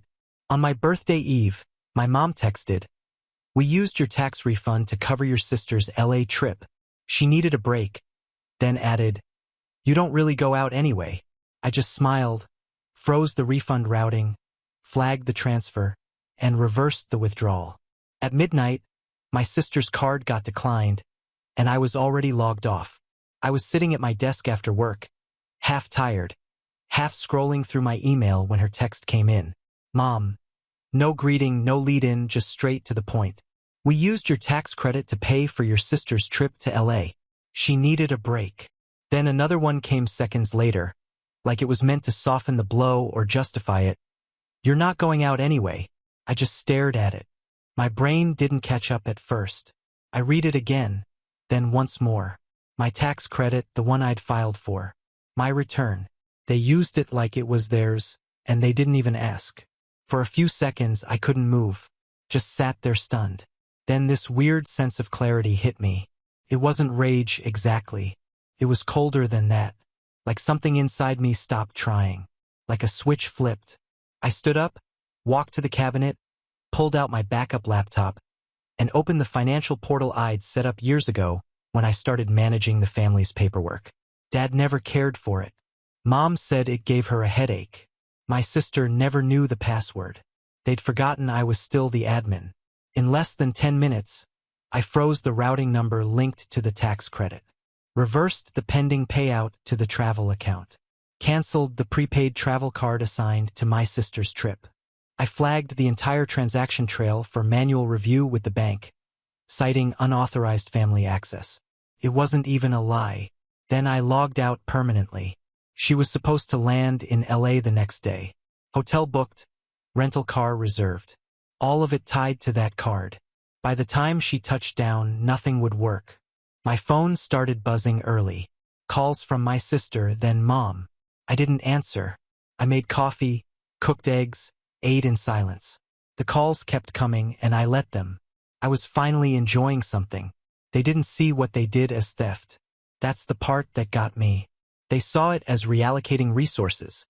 Their way of saying, "You don't need this." She does because that's how it had always been. When I was 19 and had to drop out of school to help Dad cover the mortgage, I did it. When Mom needed $1,800 for surgery and their insurance wouldn't cover it, I opened a line of credit in my name. When my sister got laid off and needed her rent covered for just a month, I covered 3. No one ever paid me back. Every time I said nothing. Every time they acted like it was expected. But this time they didn't ask. They just took. And that made something in me stop. Not out of anger, out of survival. I knew if I didn't cut them off now, I'd be bled dry forever. So I let them panic. I let them sit in it. Because something new started that day. Not revenge, not yet, but the beginning of it. They showed up at my place around noon. I saw them through the peephole. My sister, pacing in front of the door, phone in one hand, rage barely contained. Mom stood a few feet back, arms crossed like she was at a funeral. I almost didn't open it, but I did. The moment the door cracked, my sister started yelling. Not asking, not confused, just pissed. She said she'd been stranded in LA like some broke idiot trying to check into a hotel that didn't recognize her card. She said it was unreal, pathetic, and spiteful. Every word sharper than the last. She wanted to know what the hell was wrong with me. I let her talk. I waited until she ran out of steam, then told her the money was mine. I never gave permission. She had no right to it, and neither did Mom. That's all I said. She blinked like I'd started speaking another language. Then she asked if I was serious, if I actually thought that tax refund was only mine. She reminded me that Mom had done my taxes, which was a lie I had. She said it was family money. Said I always paid, that I was the one who fixes things. That's when it hit me. She really believed that, they all did. That my bank account was an extension of theirs, that I was their insurance policy, that I had no right to say no. I turned to Mom, hoping maybe she'd chime in and admit it was messed up, but she just stared, quiet, like this was beneath her, like I was the one being dramatic. I said it again, slower this time. I wasn't doing this anymore. I wasn't the fixer. I wasn't their bank. My sister stormed off first. Mom waited a few seconds, then followed, not saying a word. The last thing I heard was the car door slamming hard enough to echo through the lot. I locked the door and stood there for a while, not moving. It felt good. Not joyful, not triumphant, but clean. Like something old and moldy had been finally ripped out of me. That night, I told my wife everything. I expected her to take my side, or at least understand the principle of it. She didn't. She said I was overreacting, that families share, that it wasn't about money, it was about support. I asked her what part of support meant stealing from someone and expecting a thank you. She said I was being selfish. Said if I cut off my family, it was only a matter of time before I cut off hers too. I didn't argue. I just let her speak. She went silent after that for 2 days. She barely looked at me. Then she packed a bag. Said she was staying with her sister until we figure out what's happening. What she meant was until I stopped drawing lines. She thought I'd beg. Thought I'd come crawling. Instead, I changed the locks the next morning. Then I spent the whole afternoon going through every financial tie I had. Shared accounts, automatic payments, anything linked to family. I deleted all of it. Closed accounts. Started fresh. Every account, every card, every access point was reset. I'd been sleepwalking through life, saying yes to people who saw me as a resource, not a person. No more. My phone lit up nonstop that week. Missed calls, texts, voicemails, ranging from guilt trips to full-on meltdowns. I didn't answer any of them. For the first time in a long time, I looked around my apartment and realized something. Everything in it was mine, and nobody else had the keys. The Facebook post went up 5 days after I froze the card. I didn't even see it at first. Mark from work sent me a screenshot. My sister had written some vague, dripping paragraph about betrayal from the people you'd give your life for, and finding strength after someone you love shows you who they really are. It was public. Her friends were commenting with hearts and hugs, the usual performative sympathy. One of them asked if she was okay. She replied, "Trying to be." He broke something in me. She never used my name, but everyone knew. The people who'd seen me pick her up from failed job interviews, the ones who'd watched me fix her car in the rain. I was now the villain in her little martyr's tale. I didn't respond. Not online, not in texts, not when she called and left 2 voicemails back to back, one angry, one almost crying. I didn't reply when my cousin Nate messaged me asking, "What happened with your sister? She seems wrecked." I just wrote back, "Ask her." Then Mom texted. She asked if we could meet somewhere quiet. Said it wasn't about taking sides. She just wanted to talk. Against every instinct I had, I said yes. We met at this old diner near the park where they used to take us when we were kids. I got there 5 minutes early, but she was already sitting there alone, nursing a half-cold cup of tea. She looked tired, like she hadn't been sleeping well. I wasn't sure if it was guilt or just the burden of managing damage control. She started off with the same lines she'd always used when trying to smooth things over. Soft voice, careful words. Said she understood that I felt hurt, that it wasn't their intention to make me feel used. I nodded. Let her finish. I'd heard this tone after every time they crossed the line. It wasn't an apology. It was a performance. She said they assumed I'd be okay with it because I always had been. That's how she phrased it, like my silence for years was some kind of agreement, like I was a bank account with an emotional buffer. I told her I wasn't angry anymore, that I wasn't lashing out. I was just done. That was the truth. She said she respected that, and I almost believed her. Then she asked if I'd be willing to help with a deposit on my sister's new apartment. Said she was trying to restart after LA and the landlord was giving her until the end of the month. Said she just needed a little help just to get over the hump. I looked her dead in the eyes and said, "No, not, I can't. Not, let me think about it. Just no." For a second I saw it. Something shifted in her face. Not anger, not disappointment, just acceptance. Like for the first time, she realized I meant it. I wasn't the fallback anymore. She didn't argue. She just nodded, stirred her tea for a few seconds and said, "Okay." That word echoed in my head the whole drive home. The next 2 weeks were dead quiet. No texts, no calls, no birthday messages that month either. My phone didn't even light up with anything from Dad. I should have felt relief, but it didn't feel like peace. It felt like the silence before a storm. It hit me one Thursday morning. A plain white envelope slid into my mailbox with a familiar handwriting on the front. My father. We hadn't spoken directly since last Christmas. He never called unless it was something big. I opened the letter and sat down on the couch. 3 pages. Page 1 was about family loyalty, about how men don't get to pick and choose when they show up, about how hard he worked to raise us, about sacrifice. Page 2 was about Mom. How she was hurting more than I understood. How my sister's situation had gotten worse. How I was leaving people behind when they needed me most. Page 3 was personal. It said I was letting bitterness eat away at everything good in me. That I was better than this and that I should step up before pride closed the door for good. He ended it with, "Be better." I sat with that for a long time. Folded the letter, put it in the drawer under the sink where I keep all the things I'll probably never need again but can't throw away, because I wanted to remember what they said when I stopped playing their game. This wasn't pride, and it sure as hell wasn't bitterness. This was the first time in my life I was telling them no and meaning it. It was mid-October when Mom called again. I didn't pick up, but her voicemail was different this time. She sounded calm, almost quiet, and asked if I could come by the house. Said she wanted to clear the air. She mentioned Dad would be home. So would my sister. I knew what that meant. This wasn't about clearing the air. It was about pressure. They'd tried the guilt, the silence, the Facebook theatrics. Now they wanted to sit down, the confrontation. I thought about ignoring it, but part of me wanted to see it through. Not because I thought anything would change, but because I needed to say it out loud to all of them, where they couldn't twist it or pretend they didn't hear me.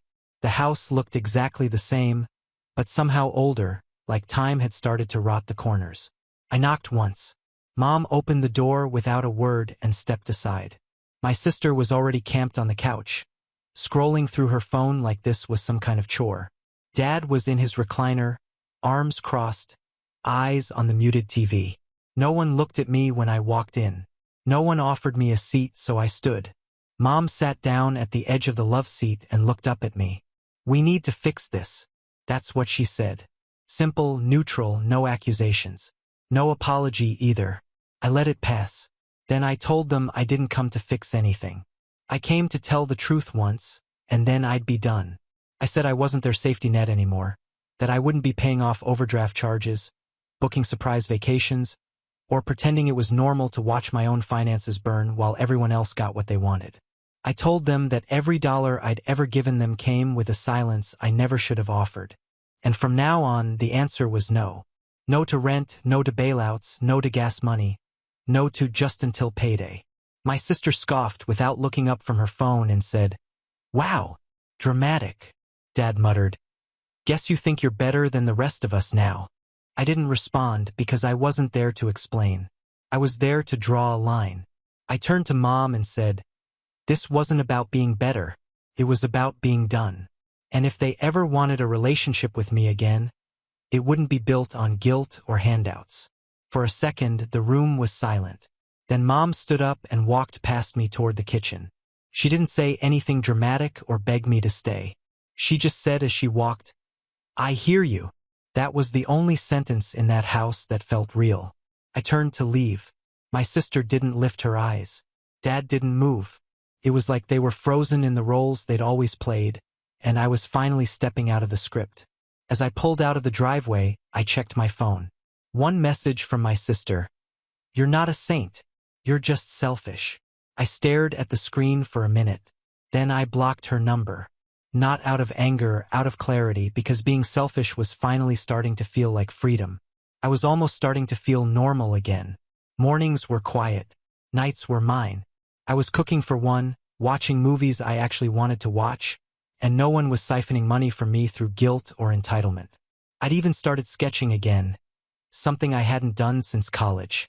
For the first time in years, peace didn't feel temporary. Then the text came in.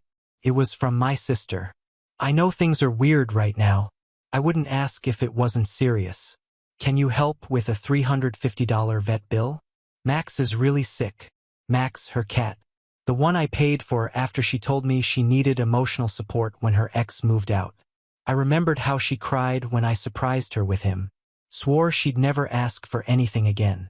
That was the third time she said that. Maybe fourth. I read the message and just stared at it. Not because it shocked me, because it didn't. It was the same rhythm, same timing. She let the dust settle, waited for me to drop my guard, and came back with another emergency. I didn't respond. 12 hours later, she sent a follow-up. "Franklin, please. He might need surgery. I don't know what else to do." Then a photo of Max in a carrier at the vet's office, eyes wide and scared. I sat with that for a while. I did care about the cat, but caring about him wasn't enough to walk back into the cage they built for me, and I knew how this story went. I'd pay the vet bill, then next month it would be a tow, then a late fee, then groceries. Once the door cracked, it would stay open. So I left it on read. Later that day, I got a message from Mom. She's scared. You can be angry at her all you want, but don't punish the animal. Just this once, Franklin. This is different. Different. That word again. It always meant, drop your boundaries just this one more time. I didn't reply to her either. But the next morning, someone knocked on my door. I looked through the peephole, already knowing it was my sister. She looked like she hadn't slept. Her hair was pulled into a lopsided bun. Hoodie half-zipped. Her phone clutched in her hand like it was holding her together. She didn't say anything right away. Just looked at me. Can I come in? I thought about saying no. I really did. But I stepped aside and let her pass. She didn't sit. She just stood there in the middle of my living room like a stranger trying to figure out where she was. I didn't come to fight, she said. She told me she knew she'd messed up, that she took advantage, that she thought I'd always be there, and it didn't occur to her that I could walk away. She said she hated asking, but Max was all she had right now. Then she looked at me and asked again, straight up, "Can you help me?" It should have felt different. She was being calm, honest. There was no yelling, no guilt-tripping, no manipulation. But even through all that, it still pointed in the same direction. She wasn't here to rebuild something. She was here to hold the pieces together long enough to borrow more time. I told her I was sorry about Max, that I really hoped he pulled through, but that I wasn't stepping back into that role. Not for her, not for anyone. She didn't scream. She didn't curse. She didn't do anything theatrical. She just nodded once, then said, "I don't know how to fix this." I said, "That's not mine to fix." She left without another word. When the door closed, the silence that followed didn't feel satisfying. It wasn't revenge. It wasn't triumph. It just was. I didn't feel lighter, but I felt clear. And for me, that was enough. The silence didn't stay quiet. About 6 weeks after my sister stood in my living room asking for money, the next round of fallout started. Small but sharp. First came the letter. Another envelope with my dad's handwriting. All caps, slanted like it was written faster than he thought. He didn't even bother opening with a greeting. Just launched straight in. He said they had to sell the boat. The one he swore was untouchable. The one I wasn't allowed to ride without supervision, even at 30. The one he'd said was for the grandkids someday, though we all knew that meant my sister's future kids, not mine. Turns out he co-signed a personal loan for her a few months back. One of those payday-style things with obscene interest. She didn't keep up with payments. And when it hit his account, the threats started. He panicked and sold the boat to stop the bleeding. He didn't ask me for money, but his last line wasn't subtle. "This is what happens when family forgets what loyalty means." I folded it once, slowly, and dropped it in the kitchen drawer next to the other one. Not because I wanted to keep it, but because I wanted to remember how far they'd go to shift blame. The next surprise came at work. My ex-wife. She showed up just before lunch, standing outside the building like she wasn't sure if she wanted to come in. I stepped outside, told her I only had a few minutes. She said that was fine.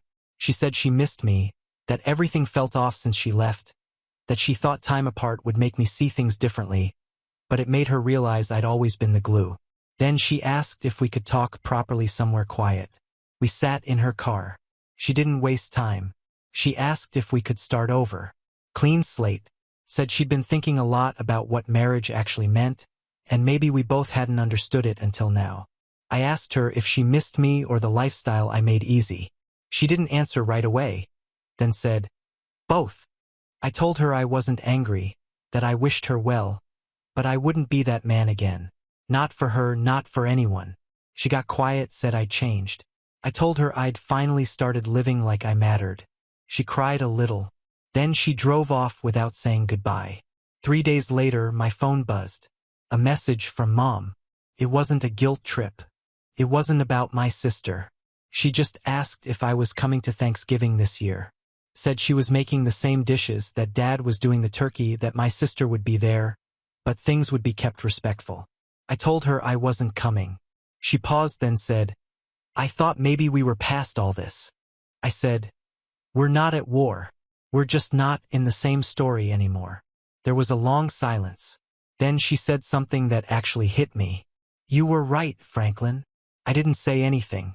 She went on, said she used to think I was selfish, that she thought my distance was punishment.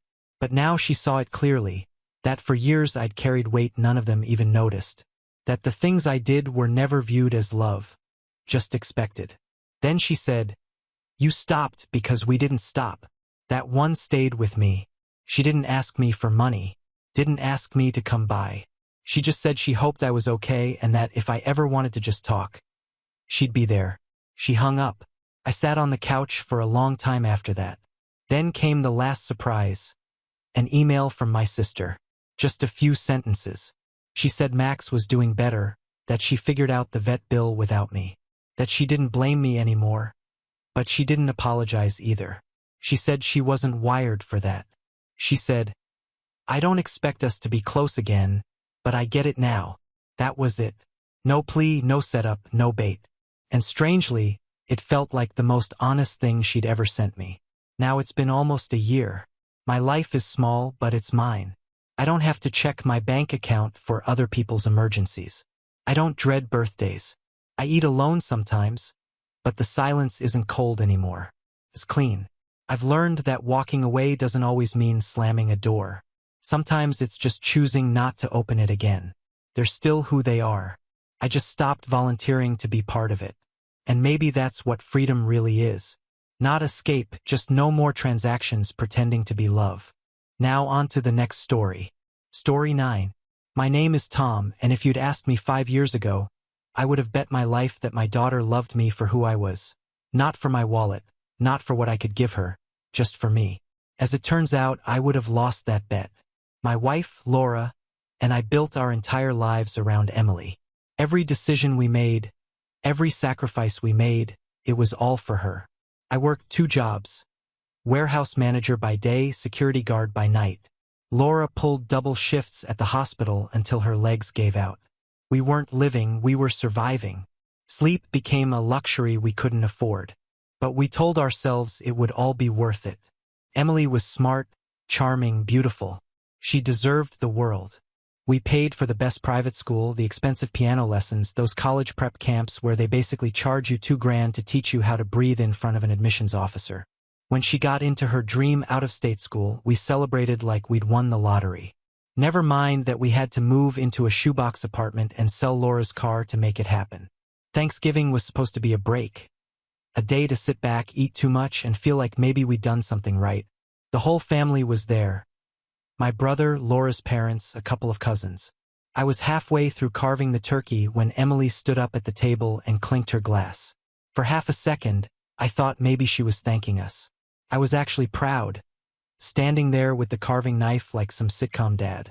Instead, she said very casually, "I just want to say it's kind of embarrassing how poor my parents are.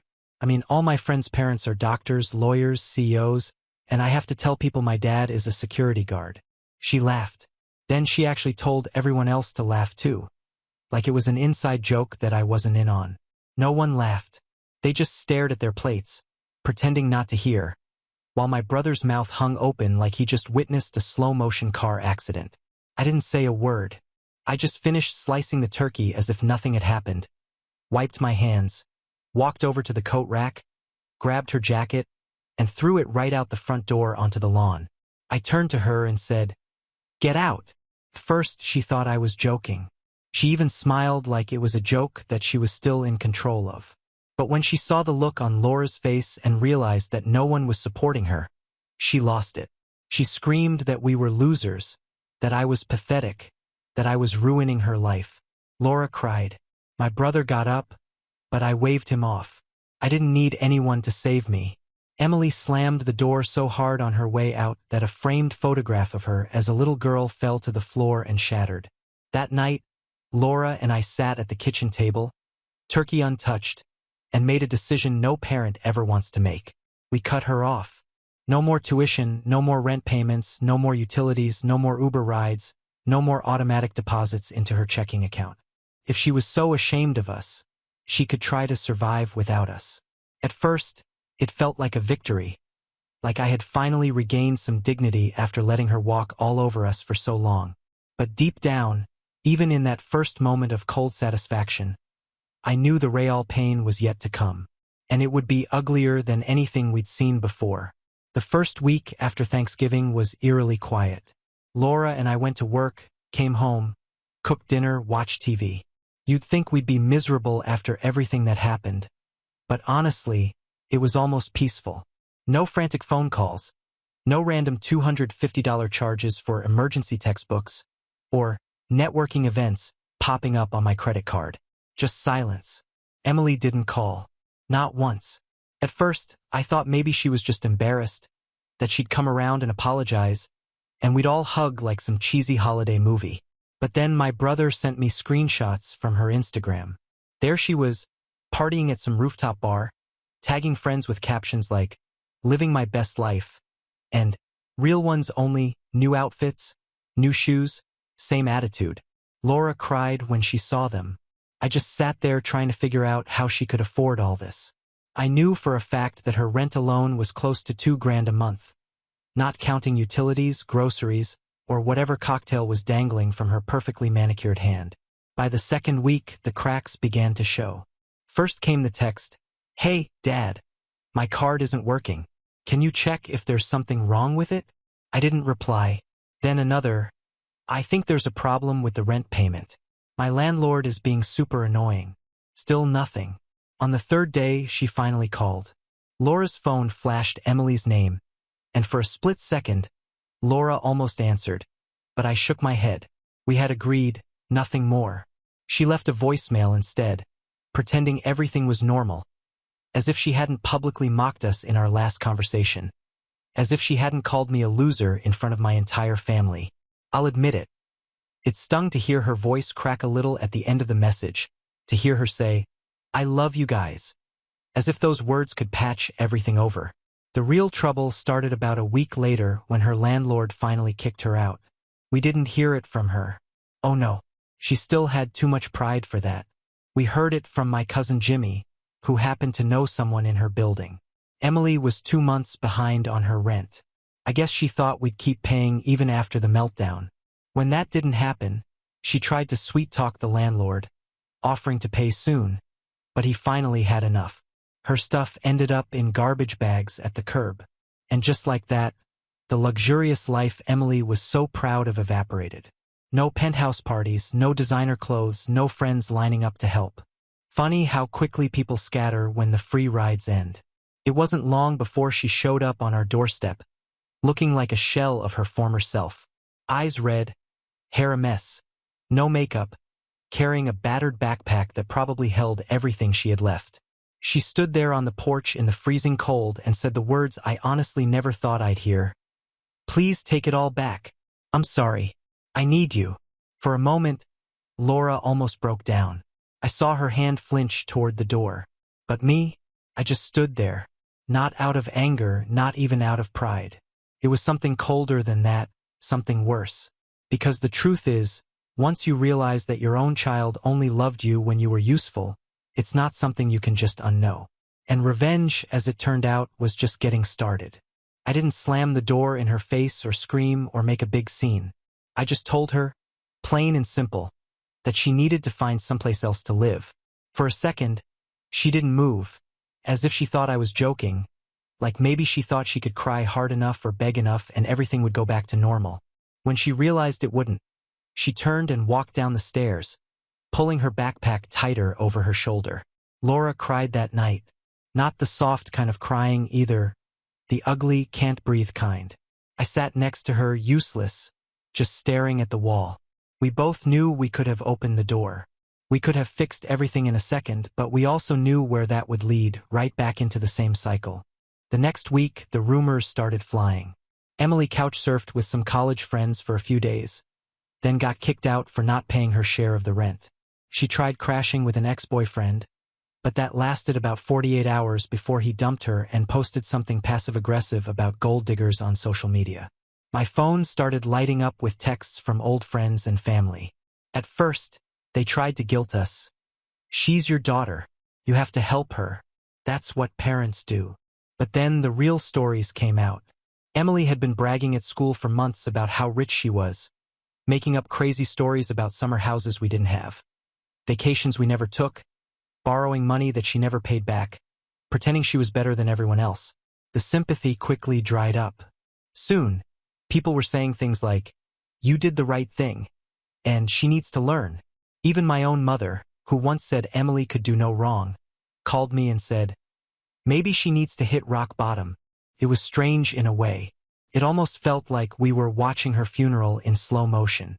Friends dropping her, professors reporting her for missing tuition payments, creditors calling her whole fake fancy life falling apart piece by piece. I wish I could say I took no pleasure in it, that I was the bigger man. But I'm not. I grinned a little when I heard she tried to apply for a job at the campus bookstore, and they turned her down because she was late for the interview. Petty? Maybe. Satisfying? Absolutely. The final straw came when she tried one last time to get in our good graces. She showed up at Laura's hospital in an oversized hoodie, looking like she hadn't slept in days. Security had to escort her out because she refused to leave the lobby until Laura agreed to see her. When Laura got home, she was a wreck. I told her that maybe it was time for us to sit down and really talk about what we wanted, about whether there was any future with Emily.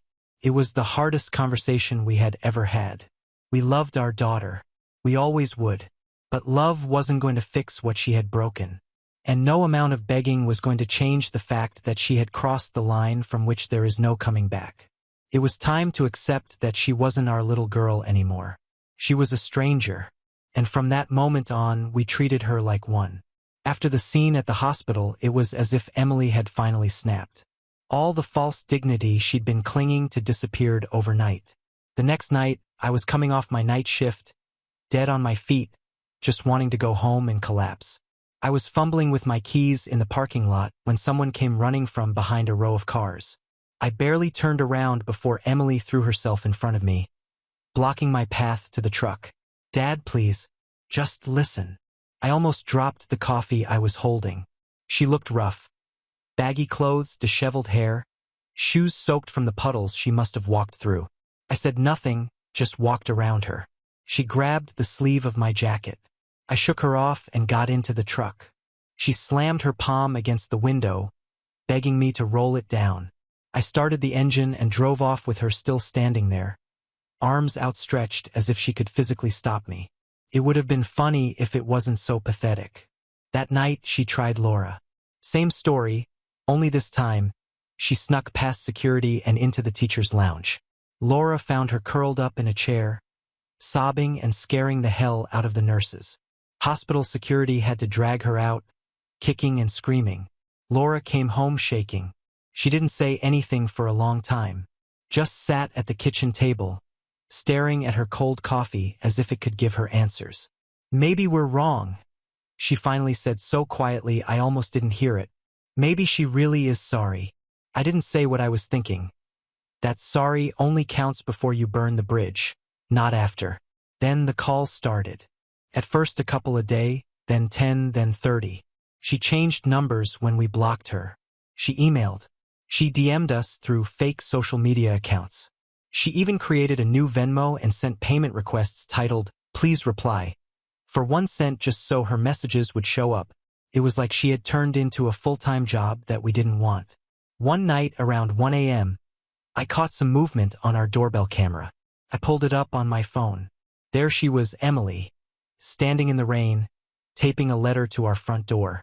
She stood there for a few minutes just staring at the house as if trying to decide whether to knock. Then she left. The letter was a mess when I found it. Waterlogged, smudged ink. I could barely read the words, but the parts one could make out were desperate and messy. A lot of "I'm sorry" and "please don't leave me." I rolled it up and threw it in the trash. Laura and I didn't even talk about it anymore. There was nothing left to say. We had made our choice. She had made hers. And then, just when we thought it couldn't get any worse, My mother, Grandma June, got involved. She called early one morning before my alarm clock even went off. Her voice was sharp, no nonsense, the way it always was when she meant business. She had found Emily sleeping in a rusty Honda Civic parked behind an abandoned gas station off Route 9. Alone, soaked to the bone, shivering. She said she had taken her home, fed her, given her a shower, and now Emily was asleep in her old childhood bedroom, curled up like she used to be when she was 5. "You have to come here," Grandma June said. "Both of you." Sunday noon. I tried to protest, tried to explain that there was nothing left to fix, that Emily had made her bed and it wasn't my job to make it up. Grandma June wouldn't hear it. "I'm not asking," she said. "I'm telling. You owe it to her and you owe it to yourself." It wasn't the guilt that hit me. It was the finality in her voice, like she knew something we didn't, like this wasn't going to end the way anyone wanted it to. So, Sunday at noon, we pulled into Grandma June's driveway. Laura squeezed my hand so hard my knuckles cracked. Emily's car, or what was left of it, was parked crooked at the curb. One tire was flat. The windshield was cracked. It looked more like a tombstone than a means of transportation. I could see them through the window. Grandma June pacing, Emily sitting stiffly on the couch, her hands clasped in her lap. I should have felt relief, maybe even a little hope. But all I felt was dread. Something was going to happen in this house, something we wouldn't be able to come back from.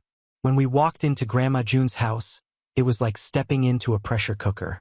The whole place smelled of cinnamon and old wood, the kind of smell that usually made me feel safe. Not today.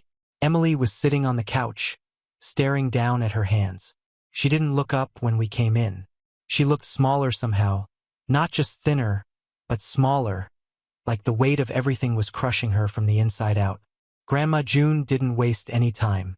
She pointed to the couch across from Emily and told us to sit down. Then she crossed her arms and said, "Talk." Silence. Laura shifted next to me.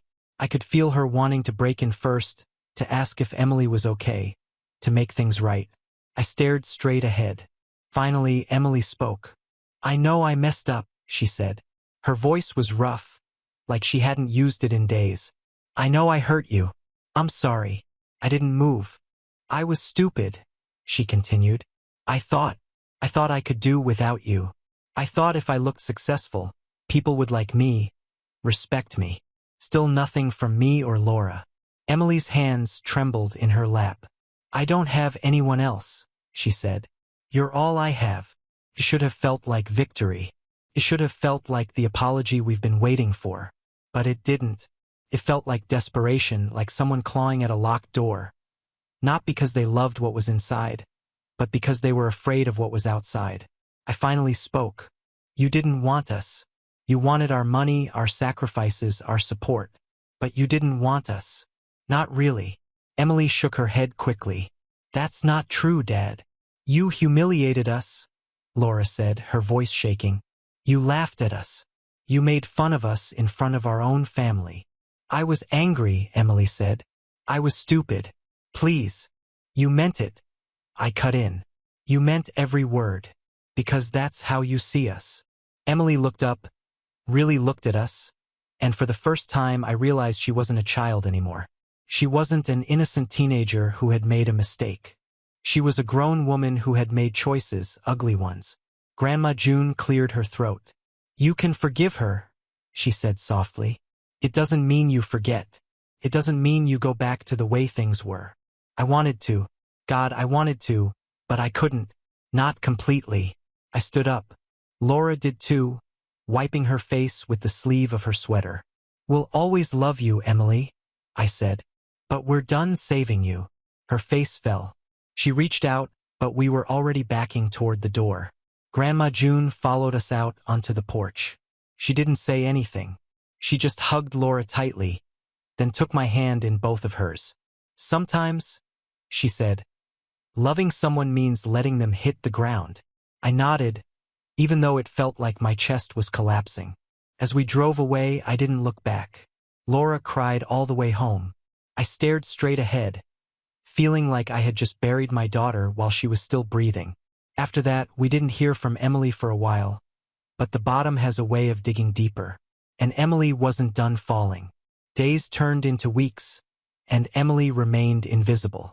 No phone calls, no DMs, no late-night knocks on the door. Part of me thought she had packed up and left town. Another part of me feared she hadn't made it that far. I didn't admit it to Laura, but sometimes late at night, I would find myself staring at my phone, half hoping, half dreading a call from an unknown number. A hospital, a jail, a morgue. When the call finally came, it was Grandma June. Her voice was tight, clipped. "She's in the hospital. You need to come now." We got there quickly, faster than I thought possible. Laura didn't say a word the whole way. She just stared straight ahead, her hands clasped together in her lap. Emily lay in bed like a broken bird, hooked up to machines, her skin paper white, her arms full of bruises. Not from drugs, not from fights, but from sleeping outside in the cold, getting sick, letting infections fester because she didn't have the money for a doctor. Her system was shutting down from basic neglect. The doctor said if Grandma June hadn't found her, Emily might not have lasted another night. I stood at the edge of the room, my feet cemented to the floor as Laura rushed to her side. I couldn't move. I couldn't think. It wasn't supposed to be like this. This wasn't the revenge I thought I wanted. I thought she would suffer a little, realize we were right, apologize, and come home clean and new, like a washed car. Instead, she had crumbled. She wasn't pretending anymore. There was no performance left. When she woke up, she looked around the room for a long time before her eyes landed on us. For a moment, I thought she was going to cry or beg or say she was sorry. Instead, she just whispered, "I don't expect you to forgive me." It hit harder than any screaming could have. We stayed for hours. No speeches, no ultimatums. Just silence and the slow beeping of machines. Over the next few days, we learned more than we wanted to. She had lost everything. Not just her apartment and her friends, but her college enrollment. Unpaid tuition bills had piled up. She had been dropped without ceremony. There were court notices in the mail for unpaid rent. Maxed-out credit cards we didn't even know about were opened in her name with addresses we didn't recognize. She had tried applying for jobs, but no one wanted to hire a broke 21-year-old with no degree, no resume, and a 2-year gap of chaos. The world didn't care about the sob story of a spoiled girl who finally ran out of options. One night after visiting ours, Grandma June pulled me aside in the hospital parking lot. "She's been sneaking out of the hospital at night," she said, "trying to sell things, her clothes, her old jewelry, anything she thinks she can trade for cash." I didn't believe her until I saw for myself a few nights later. I caught her trying to pawn a tattered gold necklace, a necklace Laura had given her for her 16th birthday. It was one of the few good things she'd ever had. I didn't say anything.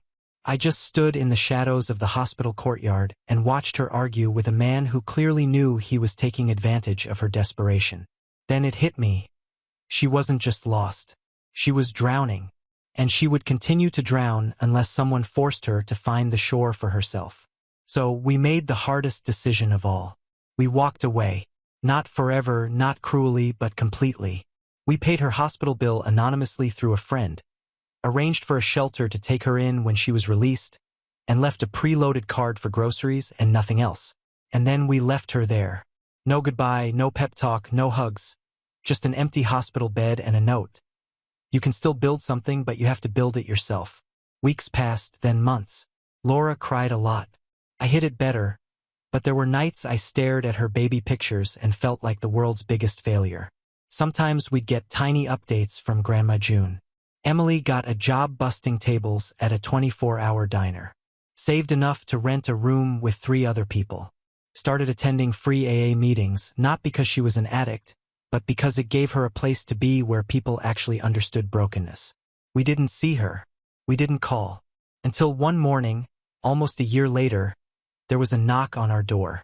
Not a desperate knock, not a frantic pounding, just a single gentle knock. When I opened the door, there was Emily, clean, dressed in jeans and a simple t-shirt, no makeup, her hair pulled back. She looked normal, real. She was holding a small cardboard box. She said, "I wanted to return these. They're yours." Inside were all the expensive gifts we'd ever given her that she'd managed to hold on to: jewelry, designer bags, watches. All the pieces of the perfect life she thought she needed. "I don't want them," she said. "I just want to start over from scratch." With the truth this time. For the first time in a long time, I didn't see the arrogant, selfish girl who had laughed at us on Thanksgiving. I saw my daughter. Not perfect, not fixed, not finished, but struggling. We didn't hug. We didn't cry. We didn't have a big dramatic moment. We just stood there, the three of us, awkward and new.